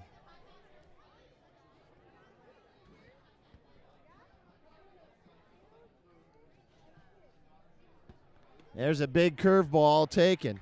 And when Bruman gets that curveball working, it is unhittable. All but unhittable. It's proven to be. I will say that Stoudinger was able to hit it out there. Almost got it out. There it is again, and it's a called strike 3. The delayed call, Ulande heads back, and it leaves Don Andre Clark All right, friends, it's time awaiting in the on-deck circle. Roadside barbecue. Roadside barbecue. Coming up in the top of the 5th inning, where it remains 6-2 in favor of the visiting Napa Silverados, it's Josh Bethencourt, Ryan Cooper, and Jordan Anderson. And for the Marin TV team, here's Max. Well, the Napa has been in the driver's seat this game, just absolutely putting runs on the board inning after inning. And the Pacifics sure have a lot of work to do if they still want to try to get back into this one. You're watching the San Rafael Pacifics on Marin TV.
Welcome back to the 5th inning, everybody. A 6-2 ball game in favor of the visiting Napa Silverados.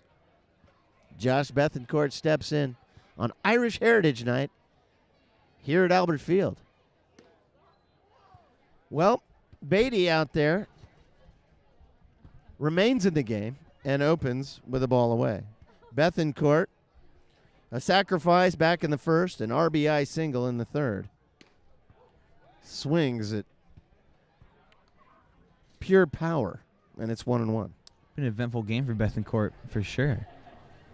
A lot of action every time he's up to plate. 341 hitter. He has 6 bombs on the season. Your And attention, please. off speed is low. To the Pacific's first base dugout, 2-1. please. Samantha to the first base dugout. Ryan Cooper's on deck. Jordan Anderson in the hole. Beatty on the hill. The big right-hander for San Rafael. Swung on and fouled into the glove of Ricky Gingras, 2-2. Beatty pitched on opening night.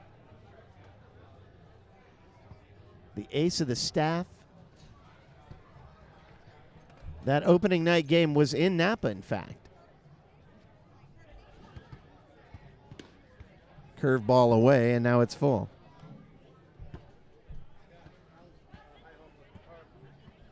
Not opening night here in San Rafael. That was an eventful evening. It was hot that night. Wish it was warm right now. Yeah.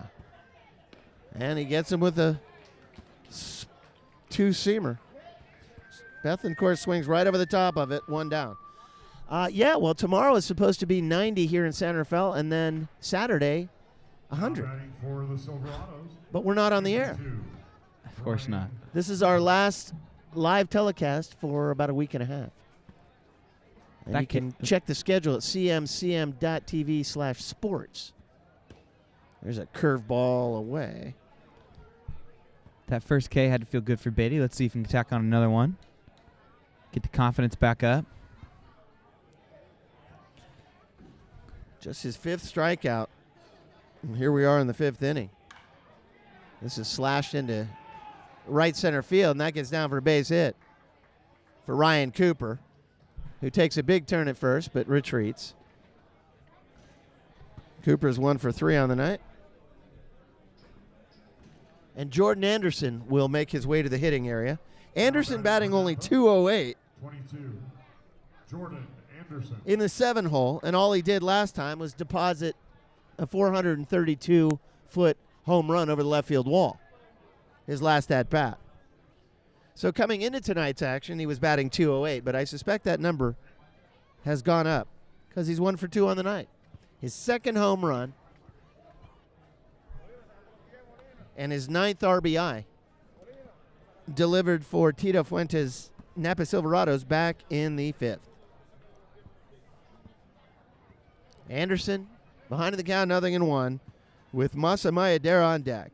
Cooper, the runner at first base, 1 out. Beatty comes home, breaking ball away, taken, 1-1.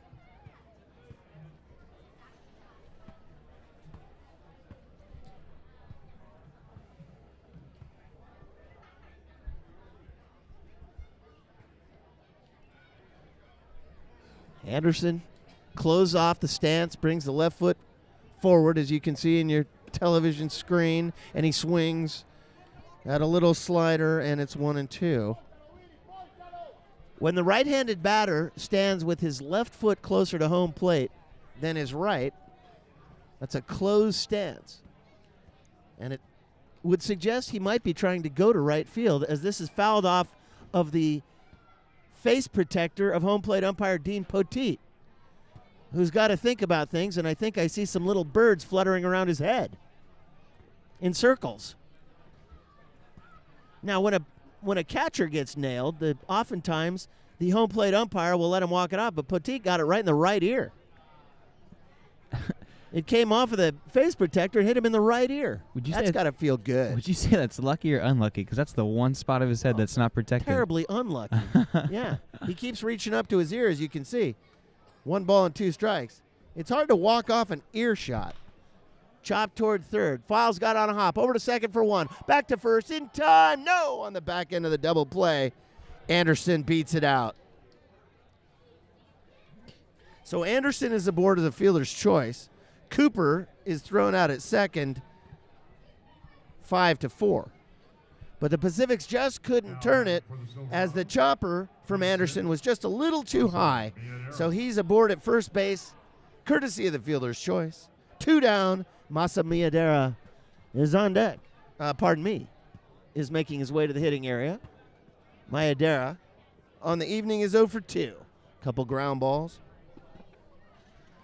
Nope, 1 ground ball and a fly ball to center. Don Andre Clark was able to catch it back in the 4th. A soft toss over to first base. And Jordan Anderson dives back in safely. Defensively for San Rafael, Javion Randall out there in left, with Don Andre Clark in center and Michael Stodinger in right. Files at third, Moreno at short, Ulande at second, and Taylor at first. Gingras behind the plate. 4-3-3, Max Beatty on the hill. Fastball taken, strike 1. 0-1 with 2 down. Masa Mayadera batting .357. Drake Yoshioka, the shortstop, is on deck. 2 down, snap throw to first. Oh, and very close, but Anderson dives back in safely. Swipe tag applied by Big Jake, and that could have gone either way. It's one of quite a few pickoffs Beatty's been hungering for tonight. Yep. Haven't gotten any to stick yet. Beatty looks in. 0-1. Fastball away. Runner goes. And the throw is there. And Mayadera, check it. Anderson slides right into the extended hand of Moreno, who caught it on a short hop and fell on top of Anderson as he dove in. So Anderson is caught stealing for the 3rd out. Mayadera's at-bat won't count. So he'll lead things off in the 6th inning. There's the, you can see in your screen as Jordan Anderson is down at second base, and the Napa trainer has come out to help him out, but he went in head first, and on the play, the throw came down, and Rando Moreno fielded the throw and fell right on top of him. And Jordan Anderson never made it to the bag. And he was out because by the time he stopped sliding, he wasn't to the bag yet. There was no question he was gone. He was definitely out, and from our vantage point, it looks like when he slid into that leading hand, it almost looks like it hit him on the neck or bent his head back a little or something. Definitely got knocked, but he did get a knock. Unfortunate way to get out, but Pacifics aren't gonna, beggars can't be choosers, as they say, right? Well, or something like that. In baseball, you want to play baseball, sometimes things get rough. Gonna get knocked around. The Pacifics are going to have to get rough right here if they want to get back into this game at 6-2. Bottom of the fifth inning, it will be the top of the order. Don Andre Clark, Rando Moreno, and Javion Randall coming up. For us at Marin TV, here's Ethan. On the board, a much-needed 0. So now it's time for the Pacific's offense to do what they do and score runs and try to get back into this ball game. You're watching Marin TV's live coverage of the San Rafael Pacific's 2018 baseball season. Welcome back, everybody. Don Andre Clark is ahead in the count, 2-0. Yours truly, Stuart Horn, to my right, Jake Moles from Dominican University. Glad to be here. A graduating senior, class of 2019. I got one more year ahead of me. All right. As Don Andre swings way behind a fastball, and it's 2-1. Communications guy. Big time, big time. Yeah, getting a little summertime television action. Here's the 2-1 to Clark. Breaking ball is taken away. 3-1. One of the few times that Bruman hasn't been able to get that breaking ball to bite.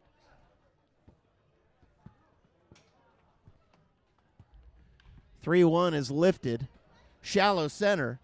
Yoshioka out, and he makes the grab. What a spectacular play by the shortstop, Drake Yoshioka, who had to go way out into the grass to make the grab, 1 down.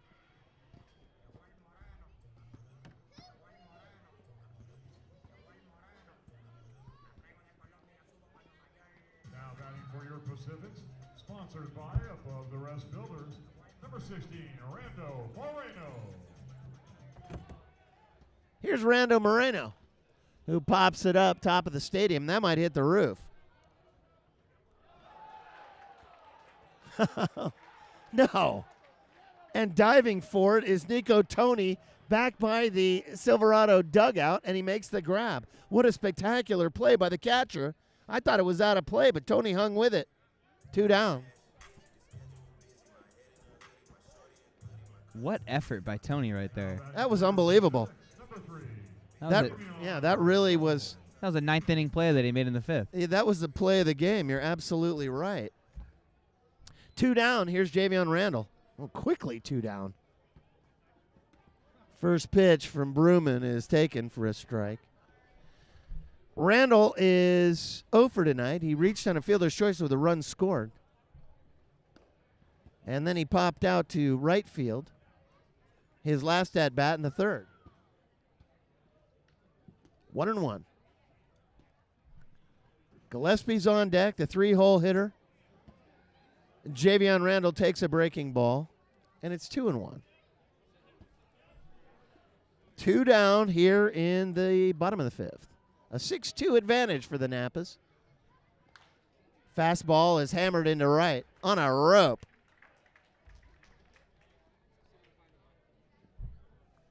Randall aboard, and here comes Brent Gillespie, the DH. Randall, as always, strong hitter. Gillespie's going to follow up and do his designated hitter job here. Slash one of the gap, hopefully, or something, just to get some bodies across the bases. That's the idea. Gillespie, batting .337, was plunked last time he was up. Hit batter, takes up and away. Taylor's on deck. Big. Gillespie, Taylor. batting .337, has 4 bombs and 21 driven in. Curveball is blocked by Nico Tony in the dirt, 1-1. Check it 2-0. I like this. The heart of the order for the Pacifics. Randall, Gillespie, Taylor, Files. Woo. Scary. Yeah, that is frightening. I You're don't care who absolutely you right. are, what pitch you've got. That's scary for sure. And now Gillespie's ahead in the count 2-0. There's a curveball low, and now it's 3-0. And what's Bruman going to do? Will he challenge Gillespie, who has 4 bombs on the season? Gillespie's got a lot of pop. Here's a 3-0, and a fastball is taken 3-1. Gillespie taken all the way.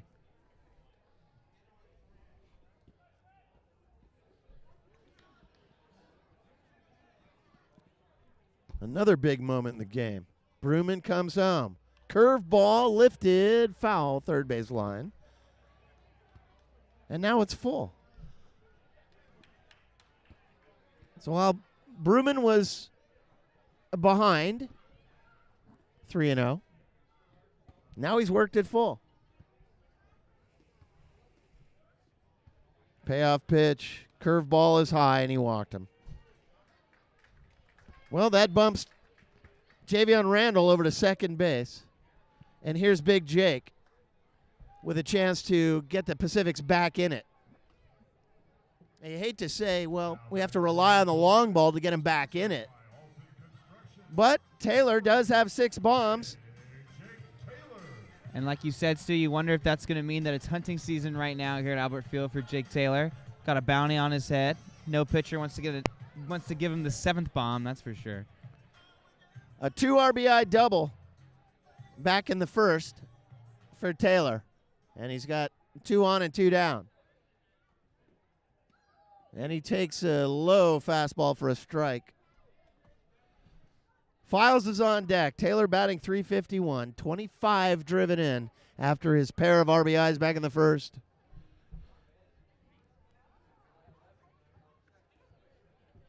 And going down the ladder, Bruman got the call of the low fastball on the first pitch, so he goes lower this time, but does not get the call from Dean Poteet, the home plate umpire. It's 1-1.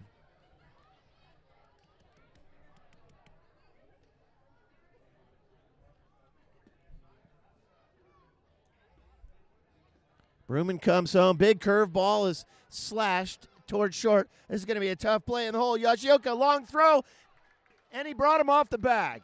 The throw was up the line a little bit. Montalongo tried the windmill tag, but Big Jake was past him at the moment. An infield single keeps things alive for San Rafael. Javion Randall to third. Gillespie at second.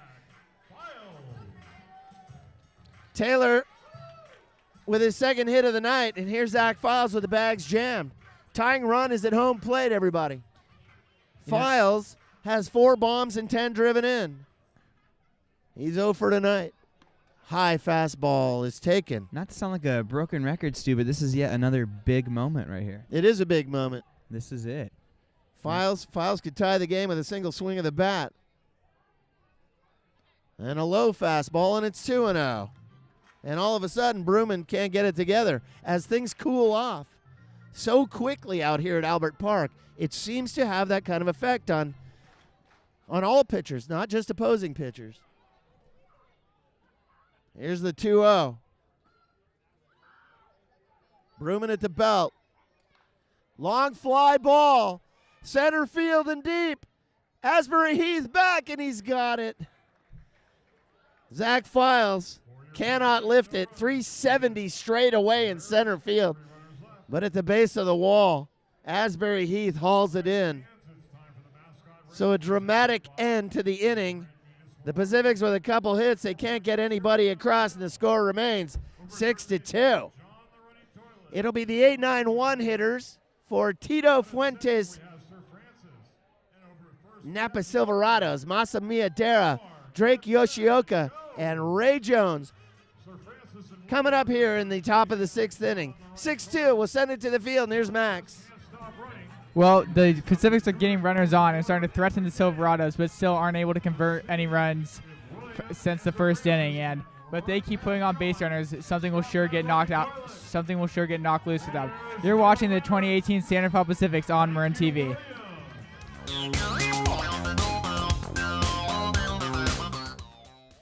Masa Miadera will lead off for Napa, the Silverados, not Napa Valley. Gotta get it together. Miadera The on cold's night getting used to. is 0 for 2. Masa Miadera. One must be able to laugh at oneself. That's how you get through everything. Yeah. Beatty is still out there on the hill for Matt Kavanaugh's Pacifics. Popped him up. First base line. Big Jake's got it, one away. You know, aside from that last at bat, that was a blink and you miss it half of the inning just now. You know, Yeah. those 2 outs were insanely quick. That was a quick first one. So this game's moving at a breakneck pace. Beatty keeping it up, hoping to within that speed here he can get something going.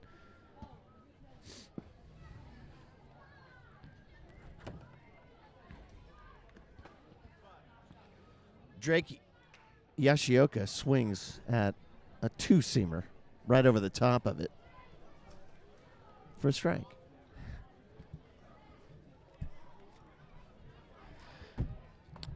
Yoshioka looking to keep this rally going.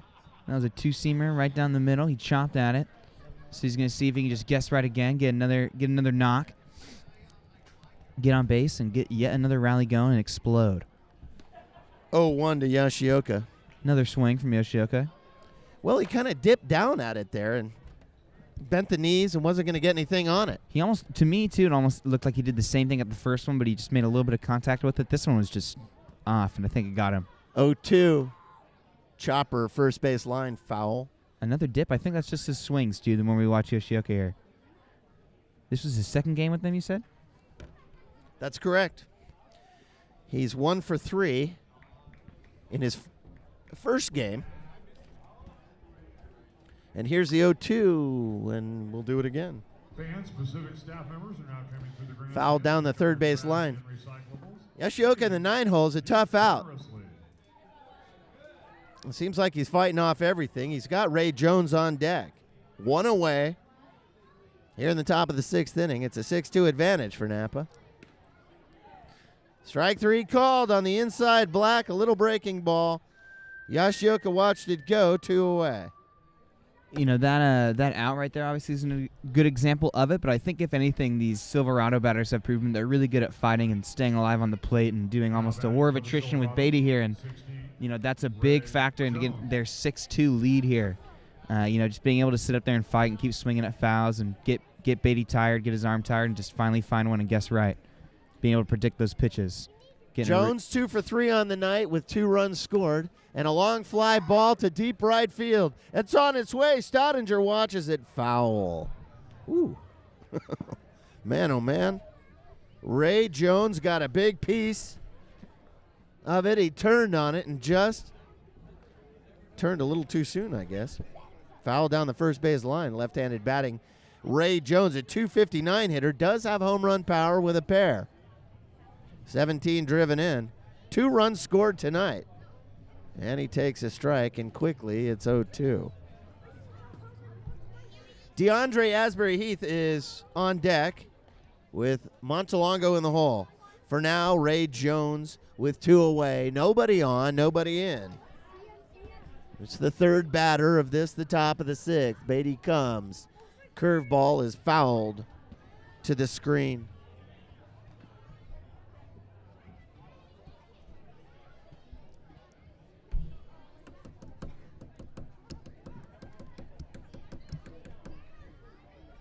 A long break as Jones steps out and adjusts everything. Batting glove break. This is a chopper to second. Backhanded by Olande on the way. Got him! Woo! That's a big league play by Kyle Olande.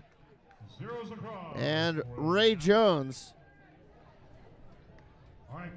ends things. Oh, brother. Oh, pretty nice play there by the Pacific Beautiful. second baseman Kyle Lalonde.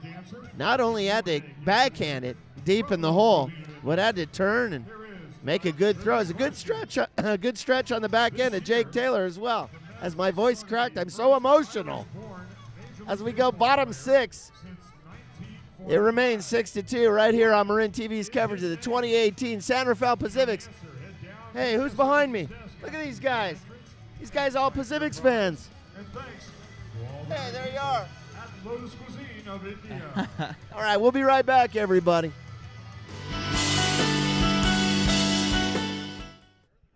Michael Staudinger will lead things off for San Rafael. A double back in the 4th. Stranded at third base. It's as far as he's gotten tonight. 1 for 2 on the night. He hammered that double into right field. And he's quickly ahead in the count, 2-0. Staudinger, Gingras, and Ulande, who made that great play to end things in the top of the inning. That's a good contender, I think, for play of the game next to that Nico Tony run on the way back to the stands. Yeah, that's a good deal call. on there. Those are both right up there. Oh, up and into Staudinger, and almost got him. At least from the angle here on Marin TV's coverage from center field, that looked like it was going right at his chin. That was a close shave for sure. That's the place you don't want to get hit. If you're going to get hit, make it not in the face. A fastball is swung on 2-2. Sage advice, Stu. Yep. Well, that's what you get from age. 3-2 count to Staudinger, a .293 hitter, 17 driven in. No home runs on the season, though. A good night to start. Chopper to second. Short hop, scooped up at second by Miyadera. 1 away. That's right, kids. If you have to take a ball to the body, keep it away from the mug. That's my advice to you, son. Nico Tony's the catcher who's clearly playing with a lot of intensity. I know it's obviously his job, but regardless, no matter the inning number, he's sprinting over past first base. He's backing everybody up. Yeah. First pitch to Gingras is a line drive to Miyadera. And on one pitch, Gingras is gone. And that line drive came off the bat at 219 miles an hour, but Miyadera speared it. And here's Kyle Lalonde. Now batting for your Pacifics, 14, Kyle Ulande. Another speedy 2. What's that? Another speedy 2 outs right there. Yeah. Ulande, the hitter with 2 down, has struck out twice tonight, once looking. And he fouls the first pitch third base line.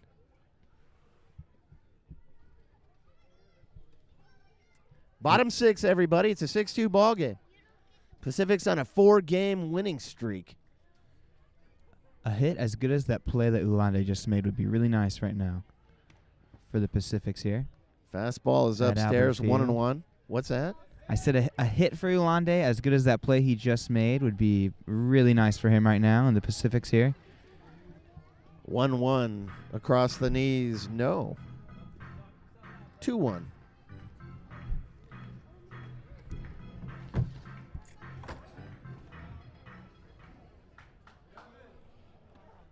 Bounced off a home plate, and Ulande takes 3-1. So after 2 very quick outs, well, Staudinger went full. But on one pitch, Gingras line drive over to the second baseman Masa Mayadora. Mayadera. Outside, and he walked him. Well, the Pacifics have another base runner. That was a lesson in patience from Ulande right there. He didn't let those 2 quick outs scare him. He just let those pitches come in despite the breakings from Bruman early in the game, despite the good defense from the Silverados right now. He just waited, and look at that, he's on base. Help us in wishing a happy birthday to There's a mound visit from the Napa pitching coach, and now here comes Tito Fuentes to talk to Dean Poteet. And it looks like we're going to have a pitching change, although I'm not certain of that. There's not a lot of action in the Napa bullpen.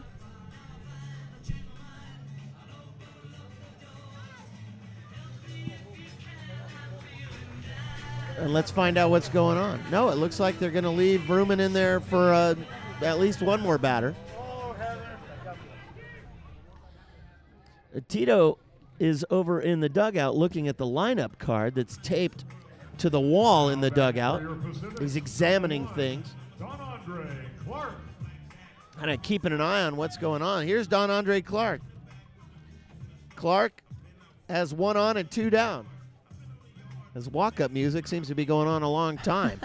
He's walked up. He's walked all the way up.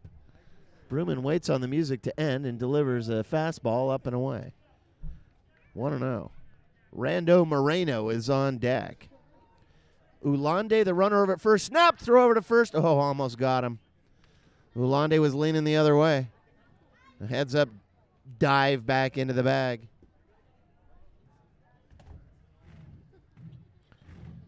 Clark stands in ahead in the count, 1-0.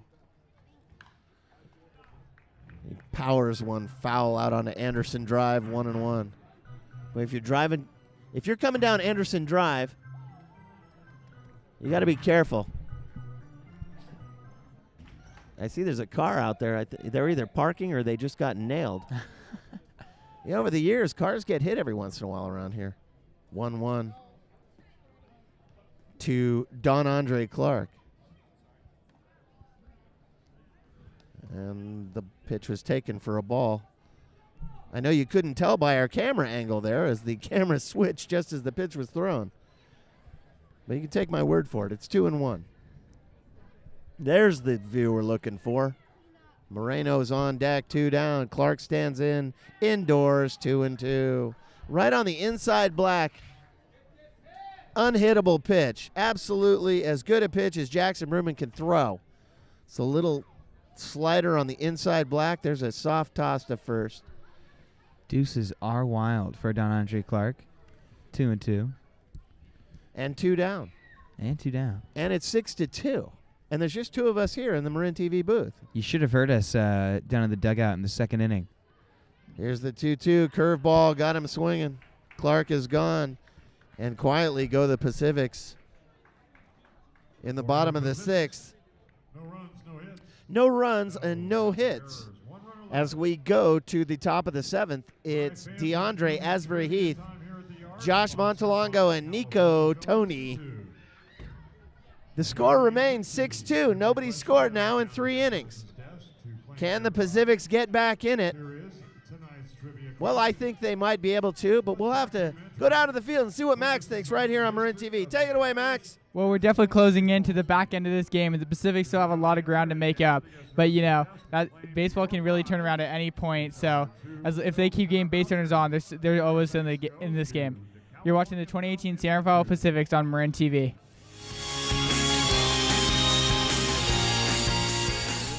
All right, welcome back to Marin TV's coverage of the 2018 San Rafael Pacifics. It's a 6-2 ball game, top 7. Max is here in the booth. Yours truly, Stuart Horn. Well, the Pacifics haven't had a whole lot going tonight, and they've decided to send out Quinn Pippin to come in relief of Max Beatty. And a line drive is speared by Rando Moreno with an absolute beauty to rob DeAndre Asbury Heath of I would say, extra bases. Now batting for Napa, number 15, Josh Montalongo. 1 down. The line on Quinn Pippin, he's 1-0 with a 7.31 ERA in 9 games. 16 strikeouts and 13 walks, and a slider is taken for a strike against Josh Montalongo. 13 walks, 24 hits, 16 innings pitched in 9 games. So Pippin's working a lot. Montalongo fouls at first base line and back to Kirby Cove. On the night, he's 2 for 3. A single in the first, a double in the fourth. And now timeout's been called. Hey, Max, you're looking pretty good on those half-inning synopses. What do you think of doing that? It's pretty fun, huh? It's a lot of fun, yeah. It's just always hard. Sometimes it's hard to think of what to say in those quick 1, 2, 3 innings when not a lot of action has happened. And then you're working the cameras and stuff, right? And then you have to run out and do the synopsis. That's never easy. Oh, yeah, definitely. It's a lot of moving parts down there. 1-2 to Josh Montalongo. You learn a lot, though, I bet. Oh, yeah, everyone down there is great. They're super knowledgeable. Tony on deck, broken bat, first base line, and into the Pacific's bullpen. Yeah, it helps because Scott Calhoun and all his guys from Marin TV, they know what they're doing. They're all pros, and then they bring you guys in and kind of show you the ropes, teach you how to do everything. Yeah, definitely hard to keep a constant strain of focus. You have to be accounting for every single pitch down there on every single camera angle, just so many moving parts. Well, good. It's not supposed to be easy. We want you doing a lot of stuff, so you learn a lot of stuff. Definitely. That's the idea. But behind this association between Dominican and the Pacifics and, of course, Marin TV. And look over the left field wall, Max. We have just a day shy of a full moon, but it is huge. Can you believe that? I just noticed it. Oh, wow, that is quite a beauty right there. Fouled first base line and out of play, and maybe we'll get a camera angle just over the left field wall, camera people. The moon is coming up like a spotlight, a dim spotlight in the distance. There it is. Look at that. Holy cow. That's exactly the angle we're looking at it, although our view is unobstructed, slightly left. Look at that. That's amazing. Off speed indoors, it's 2-1. That looks like it's 1 day shy of a full moon. I'm not sure. I know in July there's going to be a blood moon, and that's when the moon is in the Earth's shadow and appears red. This is just a beautiful moon. The fastball's indoors, and now it's full. 3-2 to Josh Montelongo's, 2 for 3 on the night, batting .263 with 4 home runs in the 3-hole, 20 driven in. Tony's on deck, 1 down. Quinn Pippin, the right-hander, comes home. Long fly ball right field, backing up Stottinger. At the base of the wall, he's got it, 2 down. For a second there, I thought Montelongo got it. He just popped him up a little bit. If you get under it a quarter of an inch, forget it. You got to be right on it. Nico Tony makes his way to the hitting area. He was plunked back in the first and stranded at second base. A double and a run scored in the third. 1 for 2 on the night officially. Bethencourt on deck. Tony stands in. Pippin comes home. First pitch swinging. Short hop to third. Files has it. On to first. 3 up and 3 down. Zeros across for the Silverados. Some pretty good defense there by San Rafael. As we go bottom 7. Rando Moreno, Javion Randall, and Brent Gillespie for San Rafael, the 2-3-4 hitters. Pacific's got to get it going here. They're down by 4. And we're going to get it going on the field. Here's Jake. friend of mine, Stu Horn, once said that sometimes in baseball commentary, not saying much is saying more than you ever could. And, you know, with a clean inning like that and just clean defense from the Pacifics, what more could you say than that's just great baseball? And, you know, it's good play like that's going to inspire the offense to get some hits and get some runs in and get this game going for the Pacifics. You're watching the Pacifics Baseball on Marin TV. Bottom 7, everybody. Welcome back to Albert Park. Full moon. Pacific's trailing 6-2. I wonder if that beautiful full moon over the left field wall is going to have any magical effect on the Pacifics as they trail by 4. Rando Moreno is going to lead it off. Bruman's still out there, throwing hard. And quickly, Moreno's ahead in the count, 2-0.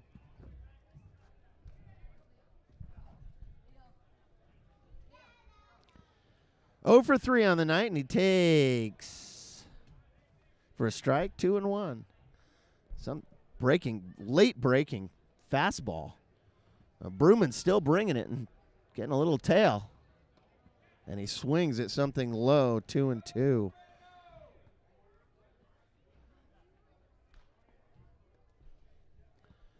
Javion Randall is on deck and Gillespie in the hole. But for now, it is Rando Moreno, the shortstop. Curve ball upstairs. It's full. I think Bruman's probably on a short leash at this point.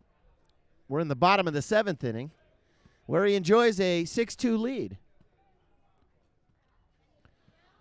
Oh, a check swing foul at ball 4. Moreno couldn't hold up.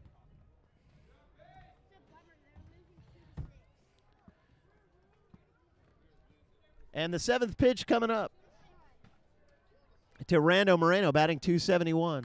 Long fly ball, right field, and foul. Ooh, that had home run distance, Maxer. Yeah, definitely. Hard hit ball, one of the hardest we've seen all of tonight. Yeah, he got it out off the end of the bat and just turned on it early. A dramatic strike. Count remains full. Here it is. Curve ball is chopped foul into the Pacific's dugout. One hopped into the dugout. That almost got Jesse Mazza. Pacific's trainer, Jesse Mazza's down there. Good hands. Bottom 7. Bruman comes home. High fastball. Walked him. Javion Randall will come up with one on and nobody out, and the Pacifics need base runners. Could use a few runs as well. Now batting for your Pacifics, number 3, Javion. But usually runs follow base runners. It's not the other way around. How about that, folks? Look at that. That moon is that's full. When it was first up, I thought maybe it was a day short, but I think it might be full. Man, that is a sight over the left field wall. First pitch to Javion Randall is hammered up the middle, and that gets down for a base hit. And everybody moves up, and Randall delivers. Moreno to second.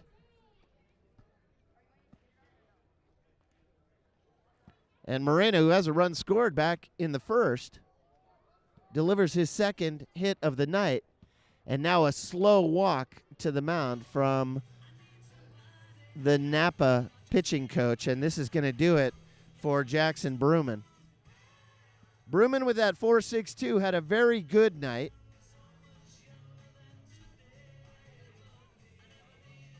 Going 6 complete. Facing 2 batters in here in the bottom of the 7th. But I cannot imagine that the Tito Fuentes is going to leave him in for. Yeah, he's going to leave him in for one more batter. No, I cannot tell what's going on. So, for those of you who are watching Marin TV's coverage, you can enjoy our view of the moon, which is quite spectacular, over the left field wall. And believe it or not, Bruman's going to stay in for one more batter, at least. Definitely a gutsy call after allowing back-to-back base runners. Now batting for your Pacifics, number 20, Brent. And that will bring up Brent Gillespie with 2 on and nobody out. The tying run is in the on-deck circle.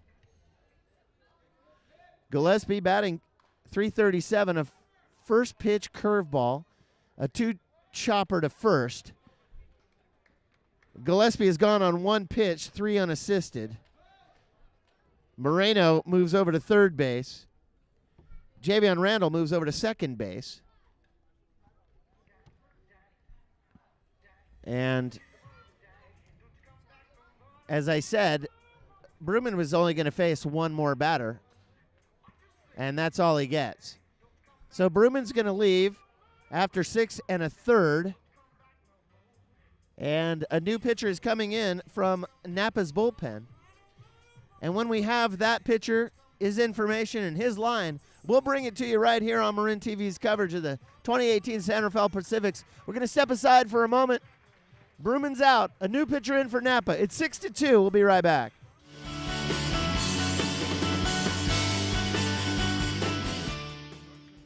Welcome back, everybody. Well, the new pitcher for Napa is Chris Butcher.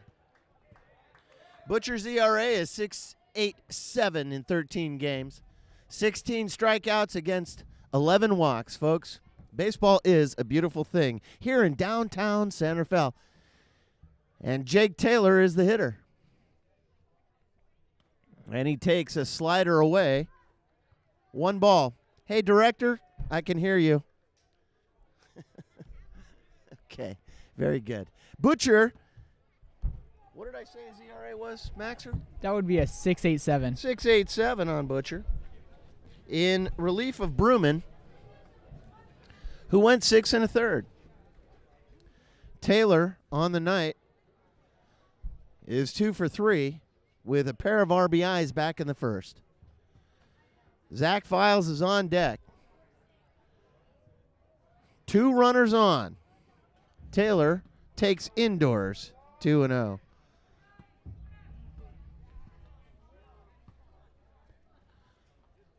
Moreno, the runner at third. Javion Randall, the runner at second base. Taylor, the 5-hole hitter. 2-0.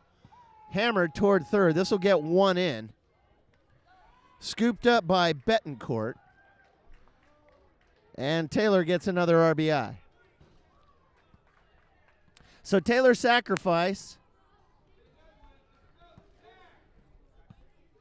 And it's a 6-3 ball game, and Napa was willing to give up a run for an out. So Big Jake gets himself an RBI, a sacrifice, and here's Zach Files. 1 on. And Files takes a ball. 1 on and 2 down. Moreno was the runner that scored on the previous sequence. Fastball is high now. A little tail movement from Chris Butcher. And it's 2-0. Stoudinger is on deck. And now official timeout called by Dean Poteet behind the plate.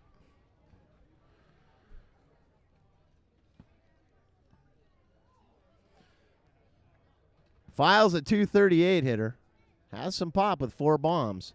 And he leans away from a fastball at 3-0. Butcher with that 6.87. Big, tall right-hander. The fans are really letting him have it. From down the first base Budweiser dugout club. Here's the 3-0 from Butcher. And it's ripped into right field. That's a base hit. That's going to score. Javion Randall digging for second is Files, and he's in. Files with a double and an RBI. And the Pacifics have 2 in and 6-4 max. That's good work out of Files. Yeah, they definitely needed someone to step up big, and he really shined in the moment right there, getting the double RBI to really light a spark that this team could try to ride and do a comeback right now. A 2-out knock. Michael Stoudinger is scheduled to hit, but Butcher's been yanked. So Butcher faces a couple, and he's gone.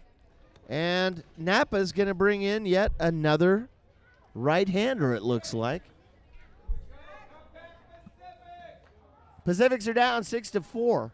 The tying run, though, is Stoudinger coming to the plate with 2 down. No, it looks like they're bringing in a lefty. And that would make sense to face Stoudinger.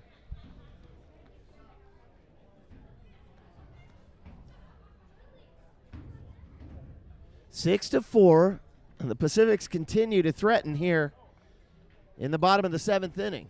Stoudinger is 1 for 3 on the night with a strikeout and a double. So Max is going to figure out who the relief pitcher is and bring you the line when we come back right here on Marin TV's coverage of the 2018 Pacifics. We'll be right back.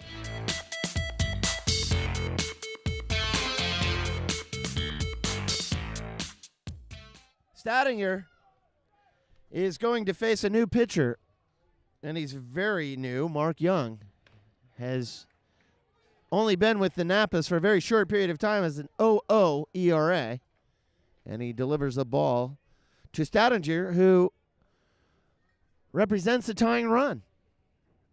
Files the runner over at second with 2 down, 2 in. The big lefty deals a little slider that broke late. Stoudinger offers, and it's 1-1. Getting colder by the minute out here, Max. Stoudinger, a .293 hitter, 17 driven in. Breaking ball is off speed. An appeal to the field umpire, Danny Speck, and he says no swing on the check. 2-1. Stoudinger in the 7-hole with Gingras on deck. Stoudinger's 1 for 3 on the night with a double. He hammered it into right and back in the 4th. Fastball across the knees is taken low, and now it's 3-1.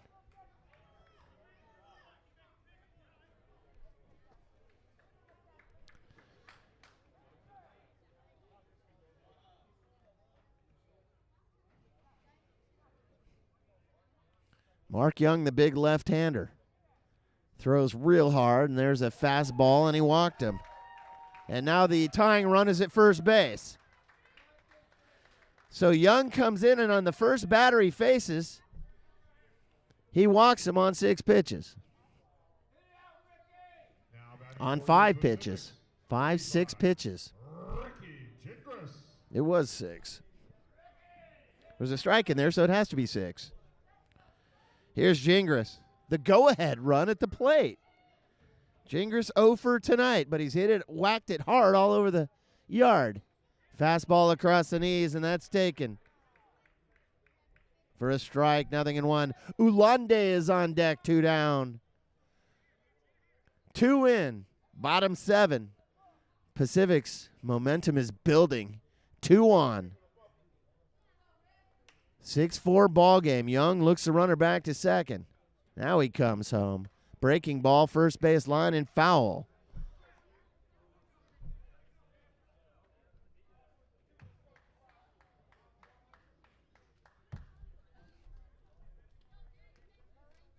Six runs on 8 hits for the visiting Napa Silverados.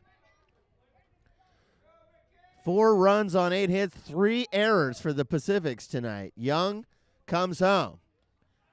Check swing into the glove of Tony. A half-hearted attempt by Gingras. And it ends things. And that was not his best moment. Yeah, definitely just let the ball get away from him. Put in a half-hearted effort to try to just maybe tip it the ball or something. Top of the 8th coming up, 6-4. Pacific's got a pair back, but it's not enough. They were going to want to get Napa down fast and get back into the hitting area. Josh Bethencourt, Ryan Cooper. Jordan Anderson coming up for the Napas and for us. Here's Jake. The Pacifics are going to get the Silverados down fast, down hard, get this inning over with so they can get back to hitting, get some points in, and just like that, Pacifics are back in it. It's 6-4 after being a 4-point lead almost the whole game. The Pacifics are cut down to 2. It's getting real exciting here as Pacifics fight to keep their win streak going and stay ahead in the conference. This is Marin TV. You're watching Pacifics Baseball.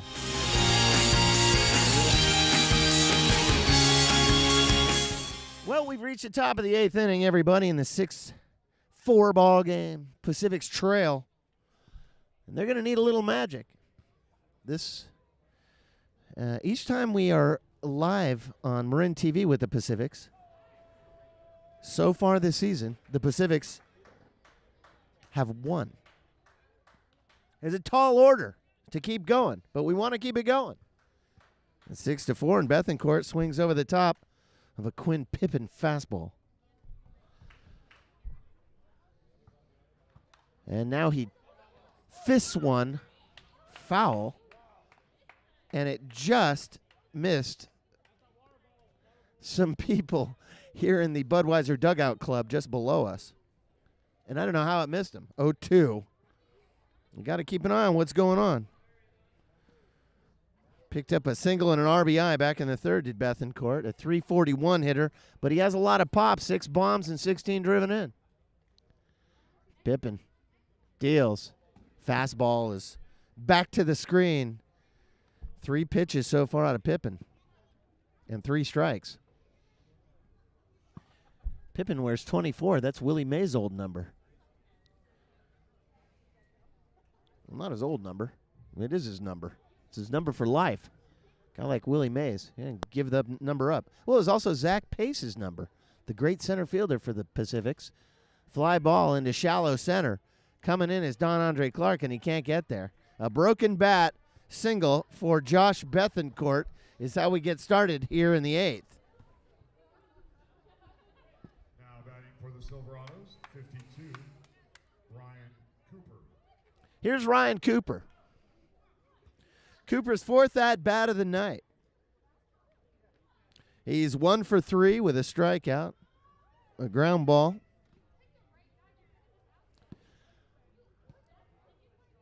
And a single. Pippin throws over to first, and Bethencourt dives back in safely. This is just the first game for Cooper, the DH. And a pretty good showing so far. Fastball is low and away.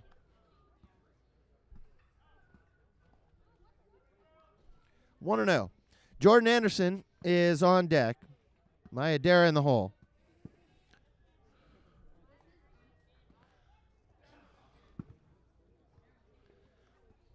Bethencourt, the runner at first. Cooper stands in. Fouled back to the screen as Bethencourt was running on the pitch. Should have had it, fella.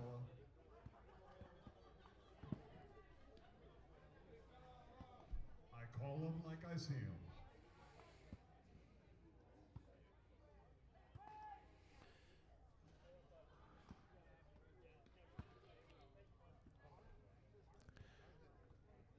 Cooper stands back in. Pippin now a snap throw over to first base.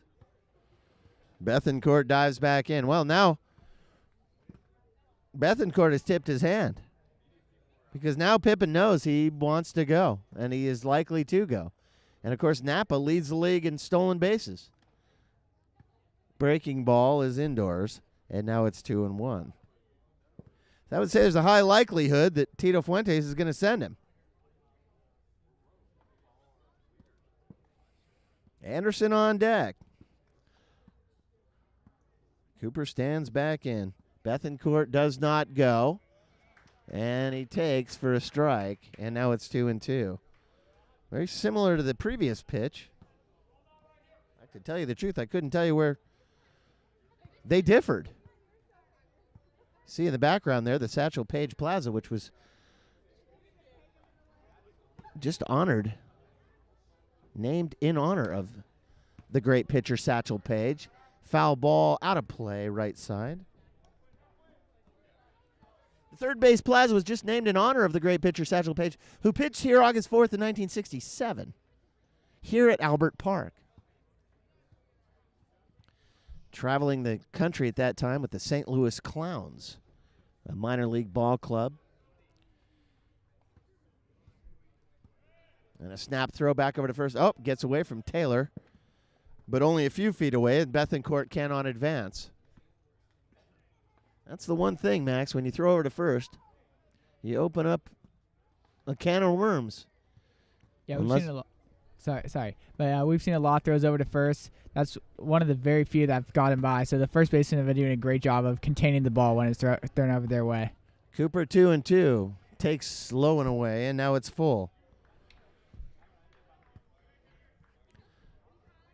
Pippin's really slowed everything down as the Pacific scored 2 in the last half inning. He does not want to let Napa get any of those back. Get his team back in the hitting area. A swing at a foul back to the screen. Cooper wears number 52. Same number as the great Willie McGee. 1981 Rookie of the Year for the Cardinals. Played on the team with the great Ozzie Smith.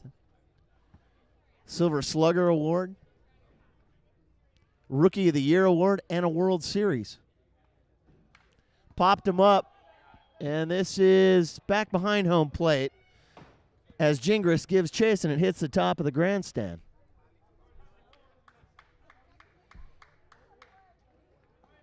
Eighth pitch of the at-bat coming up. Another monumental pitcher's duel. Jordan Anderson's on deck, but Cooper, first game with the Napas, DHing tonight in a Herculean duel of power on power. Here it is. Curve ball, and somehow Files spears it over at third base. He throws it over to second. The runner is called out at second base, and that's Bethencourt. The ball was popped out of the glove of the covering Ulande at second, but popped out during the exchange, so the out is recorded. One away. Cooper is aboard on a fielder's choice. Now batting for Napa, 22. Bethencourt is officially out 5-4 on a brilliant get by Files over at third. And Jordan Anderson, the hitter. One down, one on. Maedera's on deck. Anderson batting 208. Is 1 for 3 on the night, but that one was a gigantic bomb over the left field wall. A 72-mile-an-hour breaking ball is outside. 1-0. Anderson picked up his second home run in the fourth, his 9th RBI of the season. Snap throw over to first base, and Cooper's back.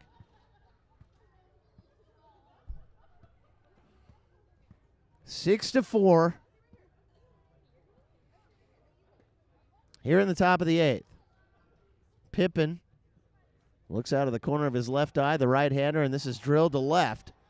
Backing up on it is Randall. He's got it. Here comes the throw in. The snap throw over to first. In time. Got him with a double play. Wow. Cooper had come off the bag. Jordan Anderson hits a seed out to left where Javion Randall fielded it cleanly, threw it in. Cutoff man was Moreno. Fires it over to Jake Taylor. And there was no way Ryan Cooper could get back in time. What a brilliant play by the Pacific's defense to keep the Pacifics right in it. Another good stretch by Big Jake. And the Pacifics will come up in the bottom of the 8th. Kyle Lalonde. Then the top of the order in Don Andre Clark and Rando Moreno. Pacifics trail by only 2. Bottom 8 coming up on Marin TV. Here's Jake.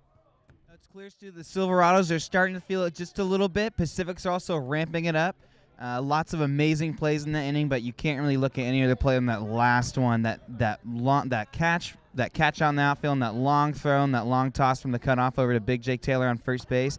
That is going to go down probably as play of the game. We've had a lot of those tonight, but that is a big-time contender. A lot of beautiful play from the Pacifics. Let's see if we can get something on reverse from the batter's box. You are watching Pacifics on Marin TV.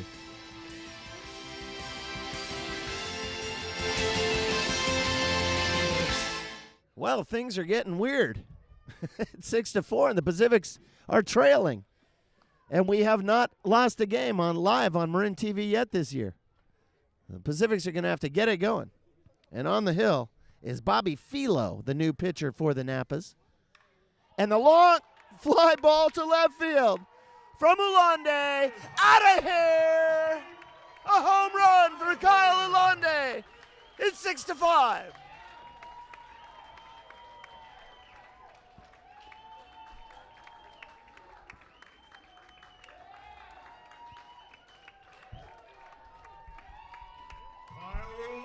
On the second pitch, an 0-1 fastball from the new pitcher Bobby Filo. Kyle Ulande launches it over the left field wall. I mean, a mile out of here. It was high and deep into the night sky. It almost knocked the moon out of the sky, Max. With one in, the Pacifics are down by only 1 at 6-5. Yeah, I said it was getting weird. Yeah, you called that moon magic when you saw it not too long ago, and yeah, something's definitely changed. Intensity's up, and they really want to come back and win this game. Top of the order, and Don Andre Clark. It's 1-2 to Don Andre. That's his first bomb by Ulande, his 10th RBI. Clark, a .392 hitter, is facing Bobby Philo.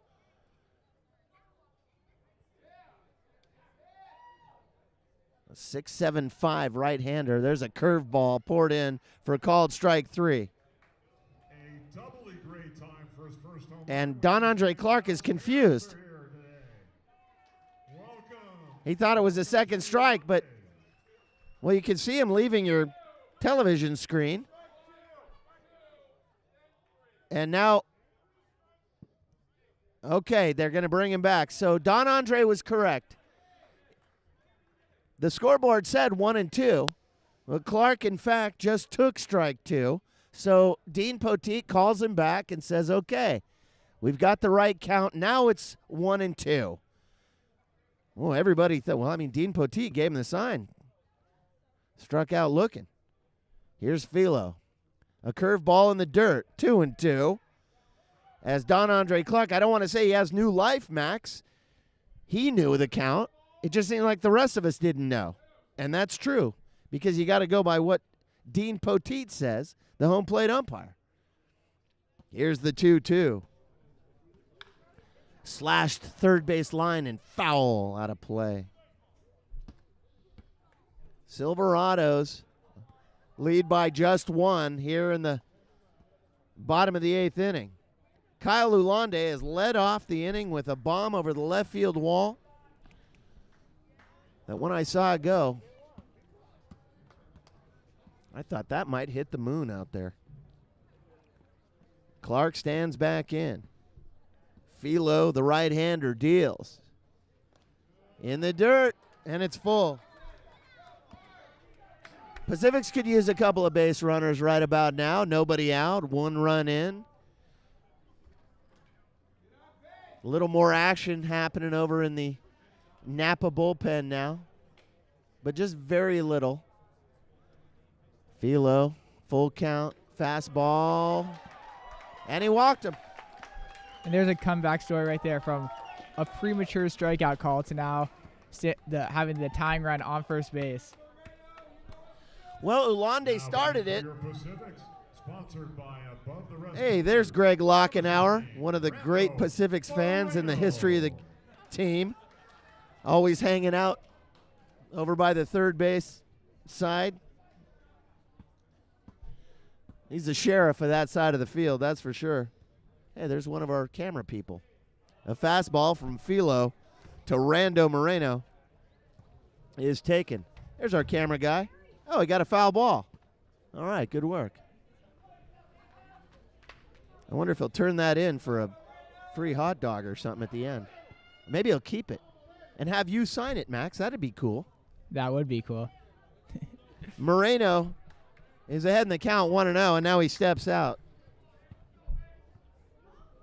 Don Andre Clark is the runner over at first base after there was some confusion. Everybody thought it was strike 3. Clark knew it wasn't. The media table here yelled out to Dean Poteet, no, that was only the second strike. I think the media table saved Don Andre and maybe the game. Here's Philo home with a fastball, and he cannot locate. And now it's 2-0. And Philo is not feeling it. Philo with that 6.75 ERA is facing the heart of the order, and Moreno, Randall, and Gillespie, and then Taylor. Things are not going to get easier for Philo. Fastball is chopped into the dugout club down the first base line. 2-1. Moreno batting .271 with 1 bomb and 19 driven in, but he has 11 doubles, and that leads the Pacific Association. Runner goes. Fastball is low. Throw down to second. It's not in time. Don Andre Clark has it stolen with a head-first slide.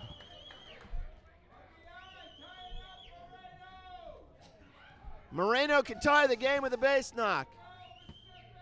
On the season, Clark, Silverados number the runner 8, at second, is for in Don scoring Andre position. Moreno heading the count 3-1. Philo bent at the waist. Comes home. Curve ball is fouled off of the shin guard of Nico Tony. And now it's full. Javion Randall is on deck. Moreno batting .271. Has a full count. Nobody out. Runner at second. Philo looks him back and comes home. Curve ball is fought off and foul.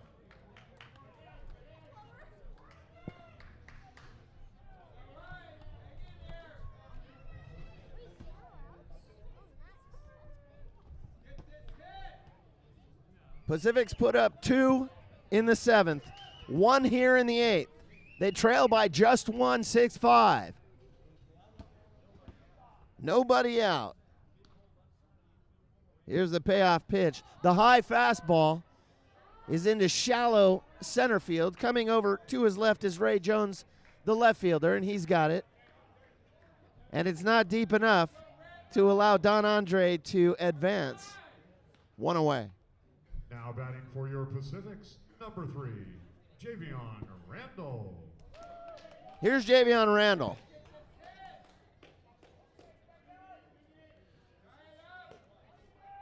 Randall is 2 for 4 on the night with a couple of runs scored. A .429 hitter. Randall has some pop and now a mound visit.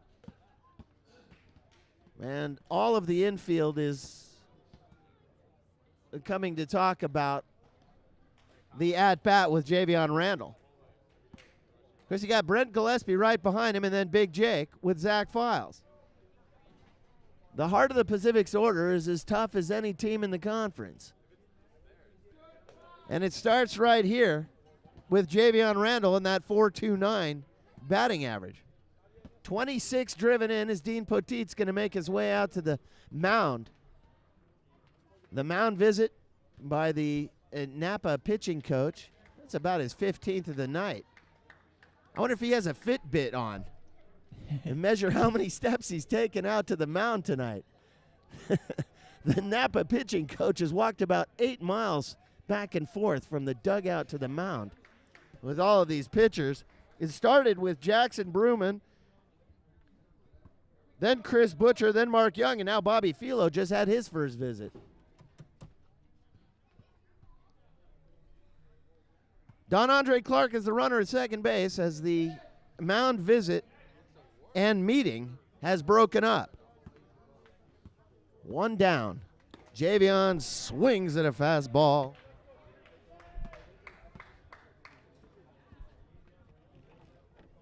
Nothing in 1. Gillespie's on deck, 1 down, 1 on, 1 in.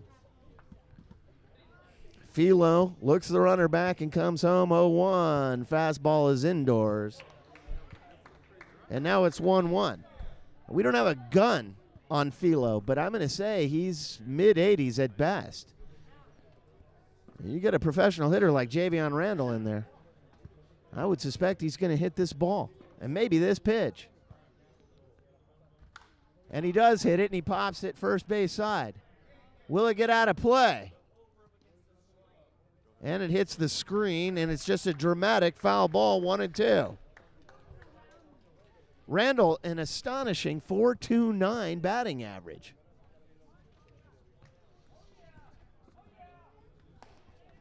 .26 driven in, and if he could get his 27th right here, it would mean so much to this game. 6-5 advantage Napa. Getting late. 1 ball and 2 strikes. Philo on the hill. Here it is. Up the middle, a base hit. Tie game. Randall delivers, and the throw comes in way behind. The snap throw back to second is not in time. Javion Randall at second base. Can you tell I'm excited, Max? My voice is cracking like mad. It's 6-6. The Moon Magic is very live here right now.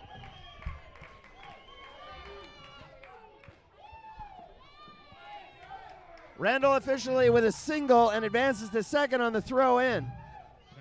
Don Andre Clark scores, and it's a tie game. Here's Brent Gillespie. Pacifics have one out, a base knock away from taking the lead for the first time tonight. 6 up. Gillespie swings at a high fastball.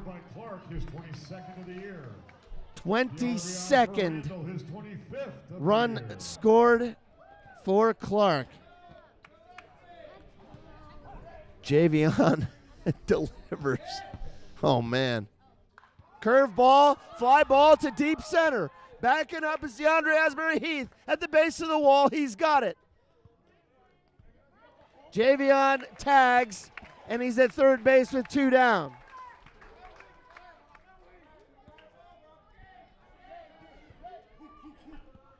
Jake Taylor will be the batter.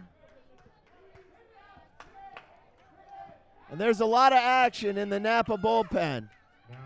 But nobody moving in the Napa dugout. It's going to be Jake Taylor against Bobby Filo with 2 down and a runner at third. Can Taylor deliver? Fastball is taken, ball 1. Taylor with an RBI, the sacrifice last time up. 2 RBIs back in the first. 3 on the night. And a couple of hits. 1 more will get it done. Curve ball, and he lifted it to left. To his left is Jones at the base of the wall. He's got it. Taylor just missed it, but the Pacifics tie it, bringing in 2. Your Pacifics. 2 runs. 2 runs on 2 hits. And the Pacifics tie it at 6 apiece, everybody. We go top 9. How far is this one going to go? Masamaya Dara, Drake Yashioka, and Ray Jones, top 9, 6 apiece. We'll send it to the field. Here's Jake. Deuces are wild for the Pacifics here at Albert Park tonight. That is 2 innings in a row for 2 runs. That is an absolute electric bottom of the 8th for the San Rafael Pacifics. They are back in this game. It is a tie game, so we're going to hope that the Silverados do not get any more runs tacked on, and then we're hoping for an even more electric bottom of the 9th for Pacifics here at Albert Field. Do not forget you're watching the Pacifics Baseball on Marin TV. Well, Matt Cavanaugh has decided to put his cards on the table. Jose Casilla, the Pacific's closer, has come in a tie ball game. Masa Mayadera, followed by Drake Yoshioka and Ray Jones, the 8-9-1 batters for the Napas. First pitch from Jose Casilla is a fastball, as most of them are. But it's very high. It's 1-0. DeAndre Asbury Heath is, let's see. No, he's not on deck, nor is he in the hole. I got a little ahead of myself, Max. This is a big moment in the game. It's 2-0 to Masa Mayadera. Oh, Casilla throws so hard. 2-1, which is what I like in a closer. I want him just throwing fire. In 10 games, he's got a 4.65 ERA, 0-1 officially. 19 strikeouts, just 3 walks. And now it's 2-2. Casilla, the hard-throwing right-hander, has just come another great closer in a long line of fine closers for San Rafael over the years. Going all the way back to 2012, the great Tyler Graham, the first closer for the Pacifics. Had a buggy whip at the top. Good old Tyler Graham lasted 1 year in San Rafael. But he was aces. Pacifics won it all that year.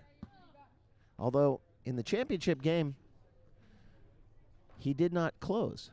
Very high, and now it's full.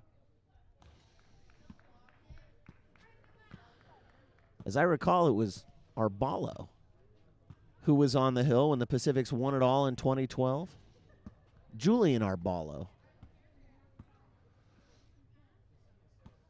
Full count. Casilla comes. Fly ball into the gap in right center. Backing up on it is Don Andre Clark, and he makes a spectacular grab at the base of the wall. Oh, man. Maedera is gone. Great footwork by Don Andre Clark to turn and to keep the ball in front of him. Now batting for the Silverado, 17, Drake Yoshioka. That's a center fielder for you, folks. And center field here in San Rafael has been patrolled by some of the very best, certainly the very best in the Pacific Association. 5 years by the great Zach Pace. Drake Yoshioka takes ball 1. Top of the 9th inning. It's a 6-6 ball game. Casilla, the closer, deals a fastball, and you could just feel the percussive snap from the glove of Gingras when he deals that fastball. It's 1-1. A long fly ball for Maedera yields nothing. Fastball away. 2-1 to Drake Yoshioka. Just his second game with the Napas. Yoshioka 0 for 3 tonight. Struck out twice, once looking. And there's a slider away, and now it's 3-1. Casilla's got to dig deep and pour something in that's meaningful. Ray Jones is on deck. Here's the 3-1. Slashed up the middle. That's a base hit. Yoshioka turned and drilled it into center. Don Andre Clark gets it back quickly. With 1 down and 1 on, here's the top of the order and Ray Jones.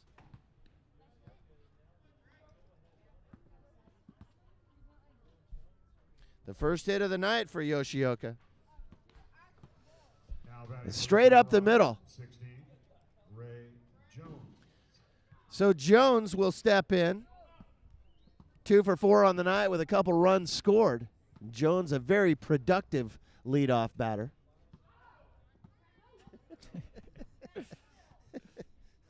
I see, they got the camera angle on. All right. Some of the Pacifics fans are kind of weird out here. Yeah, this guy to my left. Go, give it to us. You're on. Nope, now you're off. Jones stands in. Top of the order. 1 on, 1 down. Casilla comes home. And a fastball on the outside black for a strike. 0-1 with DeAndre Asbury Heath on deck. Thursday night baseball. Downtown San Rafael. It's a 6-6 ball game. Irish Heritage Night. Oh, what a great night it's been. Can the Pacifics work the magic of the moon? Fly ball left field. Hit well. Javion Randall is there. He's got it. 2 down. Yeah, the Fighting Irish were in full force tonight as the Pacifics fought back from a 6-2 deficit, and it's been incredible. Just the bullpen, the Silverado bullpen let them down a little bit, and the Pacifics are coming back strong. Asbury Heath. Yeah, the Pacifics just kept chipping away. 2 in the 7th and then 2 in the 8th. And that managed to tie it. DeAndre Asbury Heath has scored twice. A bunt single back in the first, and then reached on an error and scored in the 4th. There's a fastball taken for a strike. Yeah, there's nothing more demoralizing than letting a game slip through your fingers right at the end. It's very demoralizing for a team, and it's reflected in their at-bats.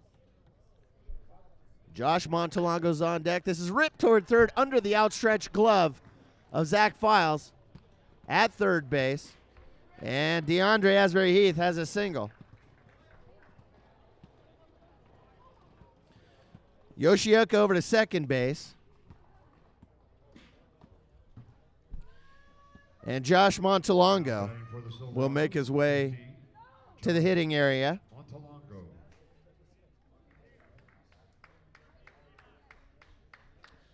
Montalongo is 2 for 4.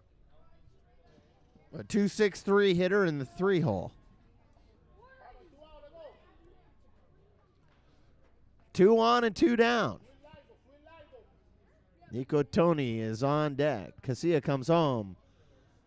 And there's a slider on the outside corner taken for a strike.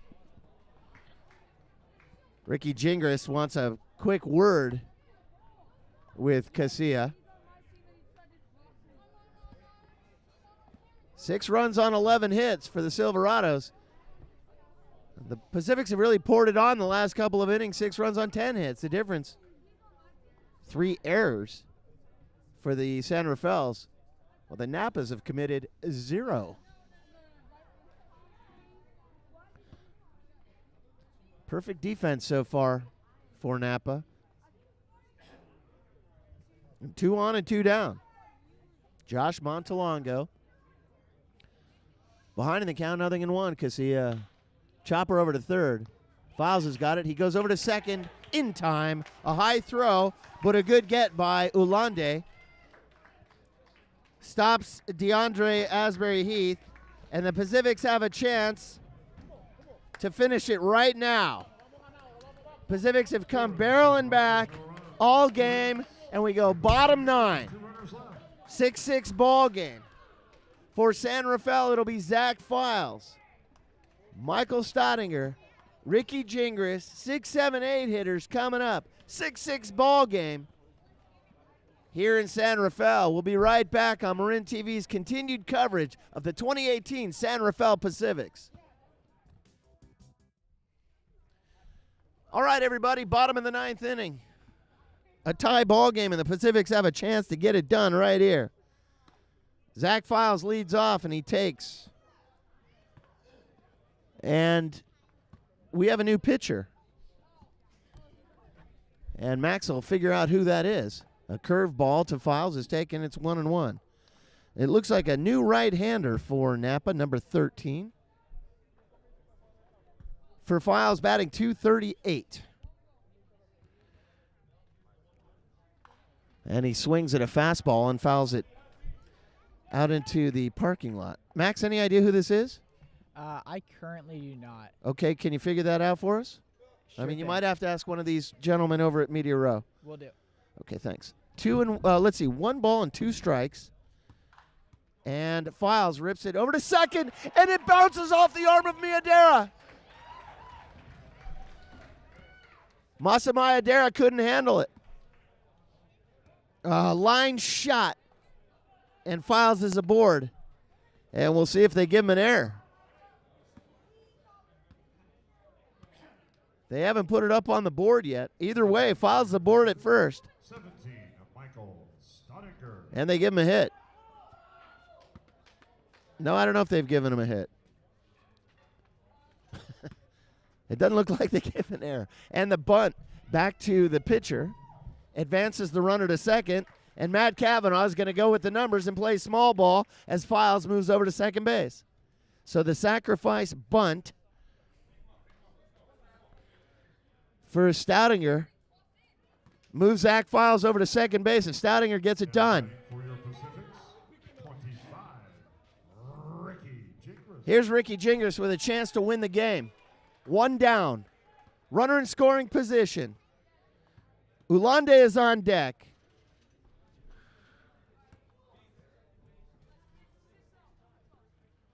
Indoors, and it gets past Tony. Files moves over to third base. A wild pitch allows Files to advance. The winning run is at third base with 1 away.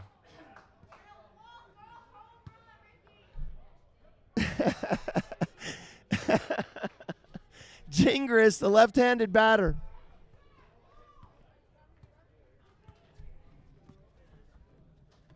Max, who is this guy before this game is over? This would be Brian Ozuna with a 4.9 ERA with 11 strikeouts and 14 walks.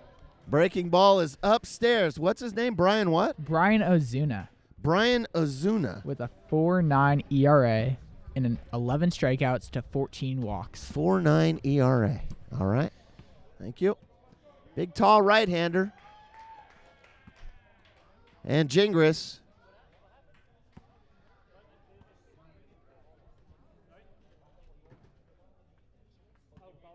A balk? Now batting for your Pacific. Well, here's Ulande as Gingras is balked down to first. Runners at the corners, one away. The winning run at third base. Here's Kyle Ulande, who launched a massive bomb over the left field wall his last at bat. First pitch, he popped him up, out of play. And that balk could be somewhat strategic, as there's only one out. They might be going for the double play. Well, it's entirely possible.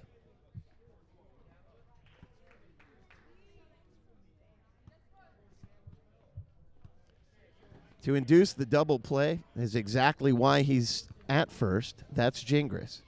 Here's the 0-1. Curveball is high. And now it's 1-1. Ozuna is running out of room. There is no action in the Napa bullpen. Number 13 is Ozuna. Fastball is ripped into right field down the line. Just foul. 1-2. To Kyle Ulande.